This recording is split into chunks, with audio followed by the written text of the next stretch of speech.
ಮೊದಲಾಗಿ ಮತ್ಸ್ಯಗಂಧ ಚಿತ್ರದ ನಾಯಕರನ್ನು ಪ್ರತಿಯೊಬ್ಬರನ್ನ ಮಾತಾಡ್ಸೋಣ. ಪ್ರತಿಯವರೇ ಹೇಗಿದ್ದೀರಾ? ಚೆನ್ನಾಗಿದೆ, ನೀವೇ ಇದ್ದೀರಾ?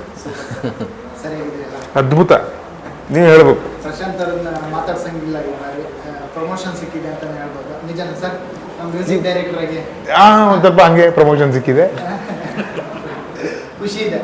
ಖಂಡಿತ ಪ್ರಮೋಷನ್ ಸಿಕ್ಕಿದ್ದಲ್ಲ, ಅವರಲ್ಲಿ ಆ ಕಲೆ ಇತ್ತು, ಇವಾಗ ತೋರಿಸ್ತಾ ಇದ್ದಾರೆ ಅಷ್ಟೇ. ಒಂದೊಂದು ಸ್ಟೆಪ್ ಮೇಲೆ ಹೋಗ್ತಾನೆ ಇದೆ. ನಾನು ಸ್ಟೆಪ್ ಮುಂದೆ ಹೋಗ್ತಾ ಇದ್ದೀವಿ, ಮೇಲೆ ಹೋಗ್ತಾ ಇದ್ದೀವಿ, ನಡೀತಾ ಇದೆ. ಓಕೆ, ಪ್ರತಿ ಸರ್ ನಿಮ್ಮ ಪಾತ್ರದ ಬಗ್ಗೆ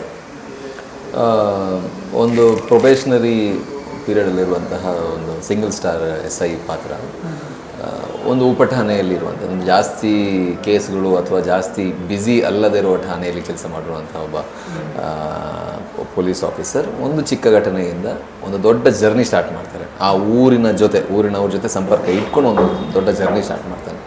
ಆ ಜರ್ನಿನೇ ಮತ್ಸ್ಯಗಂಧ ಕಥೆ ಅಂತ ಹೇಳ್ಬೋದು. ಅದ್ರ ಜೊತೆ ಉತ್ತರ ಕನ್ನಡ ಜಿಲ್ಲೆಯ ಒಂದು ಕಂಪ್ಲೀಟ್ ಮತ್ಸ್ಯಗಂಧ ಅಂದರೆ ಮೀನಿನ ವಾಸನೆ, ಒಂದು ರೀತಿಯಲ್ಲಿ ಉತ್ತರ ಕನ್ನಡದ ಸುವಾಸನೆಯನ್ನು ನಮ್ಮ ಸಿನಿಮಾದಲ್ಲಿ ನಿರ್ದೇಶಕರು ತುಂಬ ಚೆನ್ನಾಗಿ, ಅಂದರೆ ಅಲ್ಲಿಯ ಕಲ್ಚರ್ ಆಗಿರಲಿ, ಅಲ್ಲಿಯ ಜಾಗಗಳಾಗಿರಲಿ, ಅಲ್ಲಿಯ ವ್ಯಕ್ತಿಗಳಾಗಿರಲಿ, ಅಲ್ಲಿಯ ಜನರ ಟೆಂಪರ್ಮೆಂಟ್, ಅಂದರೆ ಜನರು ಯಾವ ರೀತಿ ಇರ್ತಾರೆ, ಎಷ್ಟು ಮುಗ್ಧತೆಯಿಂದ ಪ್ರೀತಿಸ್ತಾರೆ, ಆ್ಯಂಡ್ ಅವರು ಒಂಥರ ಸ್ಟ್ರೈಟ್ ಫಾರ್ವರ್ಡ್ ಜನರು ಅಲ್ಲಿ ಇರೋರು ನಾನು ನೋಡಿರೋ ಮಟ್ಟಿಗೆ.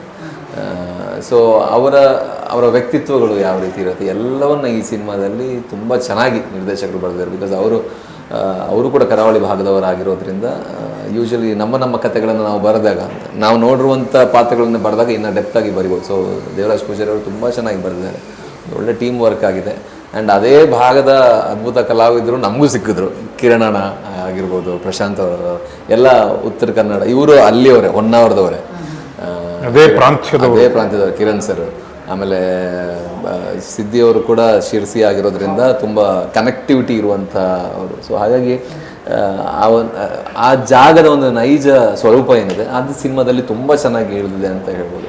ಅದು ಪ್ರಶಾಂತ್ ಸಿದ್ಧಿ ಅವರ ಪಾತ್ರದಿಂದಾಗಿರಲಿ, ಕಿರಣ್ ಅವರ ಪಾತ್ರದಿಂದ ಆಗಿರಲಿ, ಕಿರಣ್ ಸರ್ ಅವರ ಪಾತ್ರ ಕೂಡ ನಮ್ಮ ಸಿನಿಮಾದ ಒಂದು ಕ್ರೂಷಿಯಲ್ ಸ್ಕ್ರೀನ್ ಟೈಮ್ ಅವರು ತುಂಬ ಕಡಿಮೆ ಬಂದ್ರು. ಆ್ಯಕ್ಚುಲಿ ನೋಡೋಕೆ ಹೋದರೆ ಪೂರ್ತಿ ಸಿನಿಮಾದ ಒಂದು ತಿರುಳು, ಒಂದು ಡಾಟ್ ಇಟ್ಟು ನಾವು ಡ್ರಾಯಿಂಗ್ ಶುರು ಮಾಡ್ತೀವಲ್ಲ, ಆ ಮೈನ್ ಡಾಟ್ ಇವರೇ. ಕಪ್ಪು ಚುಕ್ಕೆ ಅಲ್ಲ, ಬ್ಯೂಟಿಫುಲ್ ಚುಕ್ಕೆ, ರಂಗೋಲಿ ಚುಕ್ಕೆ, ಕಪ್ಪು ಚುಕ್ಕಿಗೆ ಯಾಕೆ ಹೋಗ್ತೀರಿ? ಚುಕ್ಕೆ ಕಿರಣ್ ಸರ್ ಅಂತ ಹೇಳ್ಬೋದು. ಸೊ ಹಾಗಾಗಿ ತುಂಬ ಖುಷಿ ಇದೆ, ಒಂದು ಒಳ್ಳೆಯ ಪ್ರಯತ್ನ ಆ್ಯಸ್ ಅ ಟೀಮ್. ಈಗ ನಾನು ಆವಾಗಲೇ ಹೇಳಿದೆ, ಆ್ಯಕ್ಚುಲಿ ಪ್ರೊಡ್ಯೂಸರ್ ಒಂದು ಪಿಲ್ಲರ್ ಆದರೆ, ಡೈರೆಕ್ಟರ್ ಒಂದು ಪಿಲ್ಲರ್ ಆದರೆ, ಮಿಕ್ಕಿದ 2 ಪಿಲ್ಲರ್ ಬೇಕು, ಇಲ್ಲಂದ್ರೆ ಬೀಳುತ್ತಲ್ಲ. ಅದು ಒಂದು ಪ್ರಶಾಂತ್ ಸಿದ್ಧಿ, ಇನ್ನೊಂದು ನಾಗರಾಜ್, ಅವರಲ್ಲಿ ಟೀಮಾಗಿ ವರ್ಕ್ ಮಾಡಿದ್ದಾರೆ. ನಮ್ಮೆಲ್ಲ ಕಲಾವಿದ್ರನ್ನ ಒಟ್ಟು ಗೂಡಿಸಿ ಒಂದು ಯಾವುದೋ ಒಂದು ಕ್ಯಾಂಪ್ ಥರ ಮತ್ಸ್ಯಗಂಧ ಸಿನಿಮಾನ ಶೂಟ್ ಮಾಡಿದ್ದೀವಿ. ಆ್ಯಂಡ್ ನನಗೂ ಒಂದು ರೀತಿಲಿ ಕನ್ನಡದಲ್ಲಿ ನಾನು ಕಾಪಾಗಿ ತುಳುವಲ್ಲಿ ಮಾಡಿದ್ದೆ ಸಾಯಿ ಕುಮಾರ್ ಸರ್ ಜೊತೆ, ಕನ್ನಡದಲ್ಲಿ ಒಂದು ಕಾಪಾಗಿ ಮಾಡ್ತಾ ಇರೋದು ಮೊದಲನೇ ಬಾರಿ. ಆ್ಯಂಡ್ ಪ್ರಾಯಶಃ ಭಾಳ ನಾನು ಫೀಲ್ ಗುಡ್ ಸಿನಿಮಾಗಳು ಜಾಸ್ತಿ ಮಾಡಿರೋದ್ರಿಂದ, ಜನರು ನನ್ನನ್ನು ಆ ಪಾತ್ರದಲ್ಲಿ ನೋಡಿರೋದ್ರಿಂದ, ಈ ಪಾತ್ರ ನೋಡುವಾಗ 100% ನನಗೊಂದು ಸ್ವಲ್ಪ ಕನ್ಫ್ಯೂಷನ್ ಇತ್ತು ಯಾವ ರೀತಿ ತಗೋತಾರೆ ಅಂತ. ಅದಕ್ಕೆ ಅಷ್ಟೇ ಪ್ರಯತ್ನ, ಅಷ್ಟೇ ಒಂದು ತಯಾರಿ, ಕಂಪ್ಲೀಟ್ ತಂಡ ಮಾಡಿತ್ತು. ಚೆನ್ನಾಗಿ ಕಾಣಿಸ್ತಾ ಇದೆ, ಚೆನ್ನಾಗಿ ಬಂದಿದೆ ಅನ್ನೋ ನಂಬಿಕೆ ನಮಗಿದೆ, ಜನರು ನೋಡಬೇಕು. ನಾವು ನೋಡಿರೋ ಮಟ್ಟಿಗೆ ಈ ಥರದ ಪಾತ್ರ ಎಲ್ಲೂ ಕಾಣಿಸ್ಕೊಂಡಿಲ್ಲ. ಲವರ್ ಬಾಯ್ ಹೌದು. ಅಲ್ಲ, ಫಸ್ಟ್ ಅಂದರೆ ಮಾಡಿದ್ದೀನಿ, ಆ್ಯಕ್ಷನ್ ಫಿಲ್ಮ್ಸು ತುಳುವಲ್ಲಿ ತುಂಬ ಮಾಡಿದ್ದೀನಿ, ಆ್ಯಂಡ್ ತೆಲುಗುವಲ್ಲಿ ಮಾಡಿದ್ದೀನಿ. ಬಟ್ ಕನ್ನಡದಲ್ಲಿ ನೋಡಿರೋಂಥದ್ದು ಪ್ರಾಯಶಃ ನನ್ನನ್ನು ಈ ಲುಕ್ಕಲ್ಲಿ ಮೊದಲನೇ ಬಾರಿ ನೋಡೋದು ಡಿಫ್ರೆಂಟ್. ನನಗೂ ಭಾಳ ಕನ್ಫ್ಯೂಷನ್ ಇತ್ತು, ಮೀಸೆ ಬಿಟ್ಟೆಲ್ಲ ಹೆಂಗೆ ಕಾಣಿಸ್ತೀನಿ ಅಂತ. ಯಾವತ್ತು ಈ ಥರ ಶೇವ್ ಎಲ್ಲ ಮಾಡಿರಲಿಲ್ಲ, ಭಾಳ ಕನ್ಫ್ಯೂಷನ್ ಇತ್ತು. ಬಟ್ ಟೀಸರ್ ಅಥವಾ ಸಾಂಗ್ ಅಥವಾ ನೋಡಿರುವಂಥ ರಫ್ ಫುಟೇಜಸ್ ನೋಡಿದಾಗ ಒಂದು ರೀತಿಯ ಖುಷಿ ಇದೆ. ಆ್ಯಂಡ್ ಒನ್ಸ್ ಅಗೇನ್ ನಾವು ಏನೇ ಮಾಡಿದ್ರು ಕೂಡ ವರ್ಡಿಕ್ಟ್ ಸಿಗೋದು ಜನರು ನೋಡಿದ್ಮೇಲೆ. ಅದು ನಾವು ಹೇಳೋದಲ್ಲ, ಜನರು ನೋಡಿ, ಅವರು ನೋಡಿ ಒಂದು ಜಜ್ಮೆಂಟ್ ಕೊಡಬೇಕಾಗತ್ತೆ. ಸೊ ಕಾಯ್ತಾ ಇದ್ದೀನಿ 23ಕ್ಕೆ. ಕಿರಣ್ ಸರ್, ನಿಮ್ಮ ಪಾತ್ರದ ಬಗ್ಗೆ? ನಮ್ಮ ಮೂಲ ಊರು, ನಾನು ಹುಟ್ಟಿದ್ದು ತಾಳಗುಪ್ಪ, ನಮ್ಮದು ಕಾರವಾರದ ಹತ್ರ ಒಂದು ಕೇರವಡಿ ಅಂತ, ಅದು ಉತ್ತರ ಕನ್ನಡಕ್ಕೆ ಬರುತ್ತೆ. ನಮ್ಮ ತಂದೆ ಟ್ರಾನ್ಸ್ಫರ್ ಆಗಿ ಹೊನ್ನಾವರಕ್ಕೆ ಬಂದು ನನ್ನ ಚೈಲ್ಡ್ಹುಡ್ಡಿಂದ ಕಾಲೇಜು, ಸ್ಕೂಲು, ಹೈಸ್ಕೂಲು ಎಲ್ಲನೂ ಮುಗಿಸಿದ್ದು ಹೊನ್ನಾವರ ಆಗಿರೋದ್ರಿಂದ ಅದು ನನ್ನ ಊರು, ಹೊನ್ನಿನ ಊರು. ಅದು ಮುಂದುವರಿತಾ ಹೊನ್ನಾವರ ಅಂತ. ನಮ್ಮಲ್ಲಿ ನಮ್ಮ ಜಿಲ್ಲೆಯ ವಿಶೇಷ ಏನಂದರೆ ಎಲ್ಲ ರೀತಿಯ ಪ್ರಕೃತಿಯ ಸೌಂದರ್ಯಗಳು ನಮ್ಮ ಜಿಲ್ಲೆಯಲ್ಲಿದೆ. ನಿಮಗೆ ನದಿ ಇದೆ, ಸಮುದ್ರ ಇದೆ, ಈ ಕಡೆಗೆ ಸಿರ್ಸಿಗೆ ಬಂದರೆ ಮಲೆನಾಡಿದೆ, ಆ ಕಡೆಗೆ ಒಂಚೂರು ಈ ಕಡೆಗೆ ಹೋದರೆ ಅರೆ ಮಲೆನಾಡು, ಬಯಲುಸೀಮೆ, ಈ ಕಡೆ ಬಂದ್ರೆ ಬಯಲುಸೀಮೆ ಇದೆ, ಬಯಲುಸೀಮೆ ಇದೆ, ಎಲ್ಲನೂ ಇರುವಂಥದ್ದು. ಇವರು ಪರ್ಟಿಕ್ಯುಲರ್ ಆಗಿ ಮತ್ಸ್ಯಗಂಧ, ಅದೇ ನಾನು ಅವಾಗಲೇ ಹೇಳ್ತಾ ಇದ್ದೆ, ಮತ್ಸ್ಯಗಂಧ ಎಕ್ಸ್ಪ್ರೆಸ್ ಅಂತ ಟ್ರೈನ್ ಇದೆ. ನಾನು ಸರ್ ಫಸ್ಟ್ ಹೇಳಿದವಾಗ ಸರ್ ಮತ್ಸ್ಯಗಂಧ ಅಂತಂದರು, ಎಕ್ಸ್ಪ್ರೆಸ್ ಅಂತ ಕೇಳಿದೆ. ಇಲ್ಲ, ಎಕ್ಸ್ಪ್ರೆಸ್ ಬಹುಶಃ 23ರಿಂದ ಎಕ್ಸ್ಪ್ರೆಸ್ ಆಗಿ ಹೋಗುತ್ತೆ ನನ್ನ ಆಸೆ. ಸಾರು ಉತ್ತರ ಕನ್ನಡದವರಾಗಿರೋದ್ರಿಂದ music director first time music ಮಾಡಿರೋದ್ರಿಂದ ಅದ್ಭುತವಾದಂಥ ಹಾಡುಗಳನ್ನು ಕೊಟ್ಟಿದ್ದಾರೆ. ಆ ಮಣ್ಣಿನ ಸೊಗಡಿನ ಪದಗಳು ಮತ್ತು ತಾಳಗಳು ಮತ್ತು ಒಂದಿಷ್ಟು ಬೇರೆ ಬೇರೆ ಇನ್ಸ್ಟ್ರೂಮೆಂಟ್ಗಳು ಅದ್ರ ಒಳಗಡೆಗೆ ನೀವು ಕೇಳ್ಬೋದು. ಇಡೀ ಪಿಕ್ಚರ್ ಫಸ್ಟ್ ಟೈಮ್ ಬೇರೆ ಮಾಡ್ತಾಯಿದ್ದಾರೆ. ಆಮೇಲೆ ಮುಖ್ಯವಾದ ಒಂದು ಪಾತ್ರ ಬೇರೆ ಮಾಡ್ತಾಯಿದ್ದಾರೆ. ಸಾರು ಹೇಗಿದ್ದಾರೋ, ಇವರು ಹೇಗೆ ಪಿಲ್ಲರ್ ಅಂದರು, ನಾವೆಲ್ಲ ಈ ಪಿಲ್ಲರ್ ಒಳಗಡೆಗೆ ಇವರು ಒಂದು ಪಿಲ್ಲರ್ ನಮ್ಮ ಸಿನಿಮಾಗೆ. ಸಾರು ಕೂಡ ಅದೇ ಅವನು ಮುಕುಂದಣ್ಣ ಅಂತ, ಅವನೊಬ್ಬ ಬೆಸ್ತ, ಒಂಚೂರು ಆರಾಮಾಗಿರುವಂಥ ಮನುಷ್ಯ. ಒಂದು 90 ಹಾಕ್ಕೊಂಡು, ಒಂದು ಮೀನು ತಿನ್ಕೊಂಡು, ಭಕ್ಷಣಕ್ಕೆ ಊಟ ಮಾಡ್ಕೊಂಡು ಆರಾಮಾಗಿ ಒಂದು ಸಣ್ಣದಾಗಿ ಆಡಾಡ್ಕೊಂಡು ಇರುವಂಥ ಮನುಷ್ಯ. ನಾನು ಅದಕ್ಕೆ ಥ್ಯಾಂಕ್ಸ್ ಹೇಳೋಕ್ಕೆ ಇಷ್ಟಪಡ್ತೀನಿ ಇಡೀ ತಂಡಕ್ಕೆ. ಏನಂದರೆ ಈ ಮೂಲಕ ನನಗೆ ಈ ಪಾತ್ರ ಕೊಟ್ಟಿದ್ದಕ್ಕೆ ಅದು ಅವರಿಗೆ ಇಷ್ಟ ಆಗಿ ಅದು ಆಗಿದೆ ಅಂತ ನನ್ನ ಭಾವನೆ. ಆಗಿದೆ ಡೆಫಿನೆಟ್ಲಿ. ಆಮೇಲೆ ಆ ಭಾಷೆ ಎಲ್ಲನೂ ಚೆನ್ನಾಗಿ ವರ್ಕ್ ಮಾಡಿದ್ದಾರೆ. ಇದು ನನ್ನ ಪಾತ್ರ ಸರ್. ನೀವು ಅದೇ ಭಾಗದವರಾಗಿರೋದ್ರಿಂದ ಅಲ್ಲಿ ಏನು ನಡೀತಾ ಘಟನೆ ಎಲ್ಲ ನೀವು ನೋಡಿದ್ರ ಅಂತ ಏನೆಲ್ಲ ತೊಂದರೆ ಅಂದರೆ ರಿಯಲ್ ಸ್ಟೋರಿನ ಏನು? ಒಂದಿಷ್ಟು ಘಟನೆಗಳು ರಿಯಲ್ ಇನ್ಸಿಡೆಂಟ್ ಇದೆ, ಎಲ್ಲನೂ ಅಲ್ಲ, ಒಂದಿಷ್ಟಿದೆ, ಅದನ್ನು ಡೆವಲಪ್ ಮಾಡಿದ್ದಾರೆ. ಆಮೇಲೆ ಅಲ್ಲೇ ಇದ್ಕೊಂಡೆ ಇವರು ಅದನ್ನು ಶೂಟ್ ಮಾಡಿರೋದ್ರಿಂದ ಬೇರೆ ಎಲ್ಲೂ ಚೀಟಿಂಗೇ ಮಾಡಿಲ್ಲ. ಒಂದು ಸೀನು ಒಂದು ಇದನ್ನು ಕೂಡ ಚೀಟ್ ಮಾಡಿಲ್ಲ. ಎಲ್ಲ ಕರಾವಳಿ ಹೊನ್ನಾವರದಲ್ಲೇ ಸುತ್ತಮುತ್ತ ಬೀಡು ಬಿಟ್ಕೊಂಡೇ ಕೆಲಸ ಮಾಡಿದ್ದಾರೆ. ಹಾಗಾಗಿ ಅವರಿಗೂ ಅನುಭವ ಇದೆ. ಆಮೇಲೆ ಮತ್ಸ್ಯಗಂಧ ಅದ್ರದ್ದು ವಾಸನೆ ಸುವಾಸನೆ ನೀವು ತೊಗೊಳ್ಳಿಲ್ಲ ಅಂದ್ರೂ ತೊಗೊಳ್ಬೇಕು. ಹೌದು, ಆ ಭಾಗದಲ್ಲೆಲ್ಲ ಹೋದ್ರೆ ಗೊತ್ತಾಗ್ತದೆ. ಹೌದು. ಈಗ ಅದೇನಂದ್ರೆ ಲಾರಿಯಲ್ಲಿ ತುಂಬ್ಕೊಂಡು ಹೋಗ್ತಾ ಇದ್ರು ಕೂಡ ಹಾಂ, ಆ ಸ್ಮೆಲ್ಲಲ್ಲೇ ಗೊತ್ತಾಗುತ್ತೆ. ಹೌದು, ಅಭ್ಯಾಸ ಹೋಗ್ಬಿಡುತ್ತೆ ಸರ್. ಒಂದೇ ದಿನ ಅದು, ಎರಡನೇ ದಿನ ಅಗರಬತ್ತಿಯಲ್ಲಿ ಎಷ್ಟು ದಿನ ಅಂತ ಪರಿಮಳ ಅಂತೀವಿ ನಾವು. ಆಮೇಲೆ ನಮ್ಮ ಜೊತೆಗೆ ಇರುತ್ತಲ್ಲ, ಹಂಗೆ ಇದೂ. ಮತ್ತು ಆ ಊರಿನ ಜನ, ಹೊನ್ನಾವರದ್ದು ಊರಿನ ಜನ ನನಗೆ ಖುಷಿ ಕೊಟ್ಟಿದ್ದೇನೆಂದರೆ, ಯಾರು ಒಬ್ಬರು ಒಂದು ಚೂರು ಏನು ಮಾಡಿಲ್ಲ ಸರ್. ಎಲ್ಲರೂ ಸಪೋರ್ಟ್ ಮಾಡೋದು. ಬನ್ನಿ ನಮ್ಮ ಮನೆಗೆ ಬನ್ನಿ, ಇಲ್ಲಿ ಶೂಟಿಂಗ್ ಮಾಡಿ, ಇಲ್ಲಿ ಉಳ್ಕೊಳ್ಳಿ, ಊಟಕ್ಕೆಲ್ಲ ಕರೆಯೋರು. ನಾನು ದಿನಾಲೂ ಊಟ ನಮ್ಮ ಸ್ನೇಹಿತರು ಮನೆ ಸುತ್ತಮುತ್ತ ಕೇಳ್ತಿದ್ದಂಗೆ ನಾನು ಕಾಣ್ತಾನೆ ಇರಲಿಲ್ಲ. ಯಾರೋ ಒಬ್ಬರು ಕರ್ಕೊಂಡು ಹೋಗ್ಬಿಡೋರು. ಅದು ಇಷ್ಟು ವರ್ಷದ ಪ್ರೀತಿ ಅವ್ರ ಜೊತೆಗಿದ್ದದ್ದು. ಆಮೇಲೆ ಅವರು ತುಂಬ ಸ್ಟ್ರೈಟ್ ಫಾರ್ವರ್ಡು. ಸರ್ ಹೇಳ್ದಂಗೆ ಪಕ್ಕಾ ಸ್ಟ್ರೈಟ್ ಫಾರ್ವರ್ಡ್. ನಾನು ಭಾಳ ವರ್ಷಗಳಿಂದ ನೋಡಿ ನನ್ನ ಸ್ನೇಹಿತರು ಇದ್ದಾರೆ. ಅವ್ರಿಗೆ ಅನಿಸಿದ್ದನ್ನು ಹೇಳ್ಬಿಡ್ತಾರೆ ಅವ್ರು ನೇರವಾಗಿ. ಈಗಲೂ ಕೂಡ ಅಲ್ಲೊಂದು ದೊಡ್ಡ ಸೀಬರ್ಡಿನ ಯೋಜನೆಯಿಂದ ಡೈಲಿ ಸ್ಟ್ರೈಕ್ ನಡೀತಾ ಇದೆ. ಹೋರಾಟ ಮಾಡ್ತಾರೆ, ಬದುಕೆ ಹೋರಾಟ. ಒಂದು ಹೋರಾಟ ಜೀವನಕ್ಕೆ, ಇನ್ನೊಂದು ನೀರು ಹೋದ್ರೂ ಹೋರಾಟನೇ. ಬೆಳಿಗ್ಗೆ ಹೋದವನು ಸಂಜೆ ಬರ್ತಾನೆ ಅನ್ನೋದು ಗೊತ್ತಿಲ್ಲ. ಇಲ್ಲಿರುವ ಪಾತ್ರಗಳು ಹಾಗೆ ಇದ್ದಾವೆ ಒಂದಿಷ್ಟು. ಅದನ್ನೆಲ್ಲ ನೋಡಿಕೊಂಡೇ ಮಾಡಿದ್ರು. ಅಲ್ಲಿ ಇವ್ರದ್ದು ಒಂದು ಇನ್ಸಿಡೆಂಟ್ ಆಗ್ತಿತ್ತು, ಹಂಗೆ ಬಂದಿದ್ದಾರೆ. ಯಾವುದೋ ಒಂದು ಸಮುದ್ರಕ್ಕೆ ಹೋಗಿ ಇವರು ಶೂಟ್ ಮಾಡ್ತಾ ಇದ್ರು. ಗೊತ್ತಿಲ್ಲ ಅದನ್ನ ಹೇಳಬೇಕು ಅಂತ ಹೇಳ್ಬಿಟ್ಟೆ ನಾನು. ಅದು ಒಂದು ಹೋರಾಟನೇ. ಹಂಗೆ ಆ ಜನಗಳದನ್ನು ಇವ್ರು ನೀಟಾಗಿ ಅದನ್ನು ಅನುಭವಿಸಿದ್ದಾರೆ ಇಡೀ ತಂಡದವರಾಗಿ. ಹಾಗಾಗಿ ಒಂದು ಖುಷಿ ಇದೆ, ಒಂದು ಪಾಸಿಟಿವ್ ಒಂದು ಇದು ಹೇಳ್ತಾರಲ್ಲ ಸರ್, ವೈಬ್ಸ್ ಅಂತ ಹೇಳ್ತಾರಲ್ಲ, ಆ ಥರದ್ದೊಂದು ಮತ್ಸ್ಯಗಂಧಕ್ಕೆ ಇದೆ ಅಂತ ನನ್ನ ಅನಿಸಿಕೆ. ನೀವು ಅದೇ ಭಾಗದವ್ರು ಆಗಿರೋದ್ರಿಂದ ಕೇಳ್ತೀವಿ, ನೀವು ಅವ್ರನ್ನ ನೋಡಿರ್ತೀರ, ಇನ್ನೂ ಅವರೆಲ್ಲ ಏನೆಲ್ಲ ಸಮಸ್ಯೆ ಇನ್ನೂ ಅನುಭವಿಸ್ತಿದ್ದಾರೆ ಅಂತ? ಸರ್, ಮೊದಲಿಂದನೂ ಇರೋ ಸಮಸ್ಯೆನೇ ಈಗಲೂ ಇದೆ ಸರ್. ಅವರಿಗೆ ಬೇಸಿಕ್ ಆಗಿರುವಂಥದ್ದು ಯಾವುದೇ ಒಂದು ಇದು ಸವಲತ್ತುಗಳು ಸಿಗ್ತಾ ಇಲ್ಲ. ಆಮೇಲೆ ಈಗ ನೀವು ಸಮುದ್ರಕ್ಕೆ ಹೋದರೆ, ಈಗ ಆವಾಗಲೇ ಹೇಳಿದ್ನಲ್ಲ ನಾನು, ವಾಪಸ್ ಬರ್ತೀನೋ ಇಲ್ವೋ ಅನ್ನೋದು ಗೊತ್ತಿಲ್ಲ. ನಾಳೆ ಏನಾದರೂ ಆಯಿತು ಅಂದರೆ ಅದು ತುಂಬ ಸೂಕ್ಷ್ಮವಾಗಿ ಸರ್ಕಾರದ ಕಡೆಯಿಂದ ಏನು ಇದಿಲ್ಲ. ಅದು ಆ ವರ್ಷಗಳಿಂದ ನಡೀತಾ ಇದೆ. ಅಕಸ್ಮಾತ್ ಏನಾದರೂ ಬೋಟ್ ಏನಾದರೂ ಕ್ರ್ಯಾಶ್ ಆಯಿತು ಅಥವಾ ಸುಟ್ಟೋಯ್ತು ಅಂದರೆ ಅದಕ್ಕೆ ಸರಿಯಾದ ಪರಿಹಾರ ಸಿಗಲ್ಲ. ಈ ಥರದ್ದು ಸಣ್ಣ ಸಣ್ಣದು ತುಂಬ ಇದೆ. ಅವರು ಮೊದಲಿಂದಲೂ ಹೆಂಗಿದ್ದಾರೆ, ಈಗಲೂ ಹಂಗೆ ಇದ್ದಾರೆ ಸರ್. ಏನು ಚೇಂಜಸ್ ಇಲ್ಲ. ಅಮ್ಮಮ್ಮ ಅಂದರೆ ಒಂದು ಗಾಡಿ ತೊಗೊಳ್ಬೋದು ಹೆಚ್ಚಿಗೆ ಅಂತ, ಅದಕ್ಕಿಂತ ಮೇಲೆ ಬರೋದಕ್ಕಾಗದೇ ಇಲ್ಲ. ಪ್ರತಿನಿತ್ಯ ಅವರು ಕೆಲಸ ಮಾಡಲೇಬೇಕು. ಅದರಿಂದ ಮತ್ತೆ ಲಿಫ್ಟ್ ಆಗೋದೇ ಇಲ್ಲ. ಆದರೆ ಅದನ್ನೇ ಮಾಡ್ತಾರೆ ಅವ್ರು. ಅದು ಅವ್ರವ್ರ ತಾಯಿ, ಸಮುದ್ರ, ನದಿ, ಮೀನು, ಅವರಿಗೊಂದು ಸಂಬಂಧ. ತುಂಬ ಬಲವಾಗಿ ನಂಬ್ತಾರೆ. ಆಮೇಲೆ ದೇವರನ್ನು, ನದಿನ, ಅವ್ರು ಮಾಡೋ ಕೆಲಸಗಳನ್ನು ತುಂಬ ಬಲವಾಗಿ ನಂಬ್ತಾರೆ. ಓವರಾಲ್ ಹೇಗಿತ್ತು ಆ ಶೂಟಿಂಗ್ ಎಕ್ಸ್ಪೀರಿಯನ್ಸ್? ನನಗಂತೂ ನಾನು ಶೂಟಿಂಗ್ ಅಂದರೆ ನಮ್ಮ ಊರಲ್ಲೇ ನಾನು ಫಸ್ಟ್ ಟೈಮ್ ಅಷ್ಟು ದೊಡ್ಡ ಇದರಲ್ಲಿ ಬ್ಯಾನರಲ್ಲಿ ಮಾಡ್ತಾ ಇರೋದು ಮತ್ತು ಅಷ್ಟು ದೊಡ್ಡ ಕ್ಯಾನ್ವಾಸಲ್ಲಿ ಅಷ್ಟು ದಿನ ಶೂಟಿಂಗ್ ಮಾಡಿದ್ದು ಫಸ್ಟ್ ಟೈಮ್. ನನಗೊಂಥರ ಖುಷಿ ಇತ್ತು. ನನಗೆಲ್ಲರೂ ಬಂದು ಮಾತಾಡ್ಸೋರು, ಇವರಿಗೂ ಮಾತಾಡ್ಸೋರು. ಆದರೆ ಅದನ್ನು ಎಂಜಾಯ್ ಮಾಡ್ತಿದ್ದೆ ನಾನು. ನಮ್ಮೂರಲ್ಲಿ ನಾನು ಮಾಡ್ತಾ ಇದ್ದೀನಲ್ಲ, ಶೂಟಿಂಗ್ ಮಾಡ್ತಿದ್ದೆ, ಎಂಜಾಯ್ ಮಾಡ್ತಾಯಿದ್ದೆ. ಪ್ರಶಂಸ ಫಸ್ಟ್ ನಿಮ್ಮ ಆ್ಯಕ್ಟಿಂಗ್ ಬಗ್ಗೆ ಹೇಳಿ, ಆಮೇಲೆ ಮ್ಯೂಸಿಕ್ ಬಗ್ಗೆ ಮಾತಾಡೋದು. ನಿಮ್ಮ ಆ್ಯಕ್ಟಿಂಗ್ ಬಗ್ಗೆ ಗೊತ್ತಲ್ವಾ, ನಿಮ್ಗೆ ಗೊತ್ತಿಲ್ವಾ? ಪಾತ್ರದ ಬಗ್ಗೆ. ಪಾತ್ರದ್ದು ಹೇಳ್ತೀನಿ, ಆ್ಯಕ್ಟಿಂಗ್ ಬಗ್ಗೆ ಹೇಳಿದ್ರು. ಪಾತ್ರದ್ದು ನಂದು ಅದೇ ಹೇಳಿದ್ರಲ್ಲ, ಈಗ ಅಲ್ಲಿಯ ಲೋಕಲ್ ಪಾತ್ರಗಳು ನಮ್ಮದು ಕಾರ್ವಿಸ್ಗಳು. ವಿಲನ್ ಅಂತ ಏನಲ್ಲ, ಹೋರಾಟ ಆ ಥರ ಬರುವ ಸಂಘರ್ಷಗಳು ವಿಲನ್ ಅಲ್ಲ ಅವರು. ಆಮೇಲೆ ಈಗಿರೋರು ಏನು ವಿಲನ್ಸ್ಗಳಲ್ಲ ಅವರು ಬದುಕಿಗಾಗಿ ಹೋರಾಟ ಮಾಡ್ತಿರೋರು. ಅವರು ಸ್ವಲ್ಪ ವಿಲನ್ಸ್ ಥರ ಅನಿಸ್ಬೋದು ಬಿಟ್ಟರೆ, ಬಟ್ ವಿಲನ್ಸ್ ಅಲ್ಲ ಅವರು. ಸೊ ಅದು ಸಿನಿಮಾದಲ್ಲಿ ಗೊತ್ತಾಗುತ್ತೆ ಏನು ಎತ್ತ ಅಂತ. ಬಟ್ ಪಾಸಿಟಿವ್ ಪಾತ್ರಗಳೇ ಎಲ್ಲವೂ ಒಂದು ವಿಷಯದ ಜೊತೆಗೆ ತೂಗಾಕೊಂಡಿರುವಂಥ ಪಾತ್ರಗಳು. ಸೊ ಆ ಥರದ ಪಾತ್ರ ಉದಯ್ ಮೇಸ್ತಾ ಅಂತ ಪ್ರಮುಖ ಪಾತ್ರ. ಟರ್ನಿಂಗ್ ಪಾಯಿಂಟ್ಸ್ ಕೆಲವೊಂದಿಷ್ಟು ಇದೆ. ಅದು ನಮಗೂ ಮತ್ತು ಪೊಲೀಸು ನಮಗೂ ಇವರಿಗೂ ಎಲ್ಲ ಪಾತ್ರಗಳು ಎಲ್ಲದಕ್ಕೂ ಕನೆಕ್ಟಿವ್ ಆಗಿದೆ. ಸೊ ಕಥೆಯನ್ನು ಎಣೆದಿರೋ ರೀತಿನೇ ಹಂಗಿದೆ. So good, feel good. ನಿಮ್ಮ ಮ್ಯೂಸಿಕ್ ಫಸ್ಟ್ ಟೈಮ್ ಅಲ್ಲಿ ಏನೋ ಒಂದು ಸಾಹಸಕ್ಕೆ ಕೈ ಹಾಕಿದ್ದೀರಾ? ಹೌದು.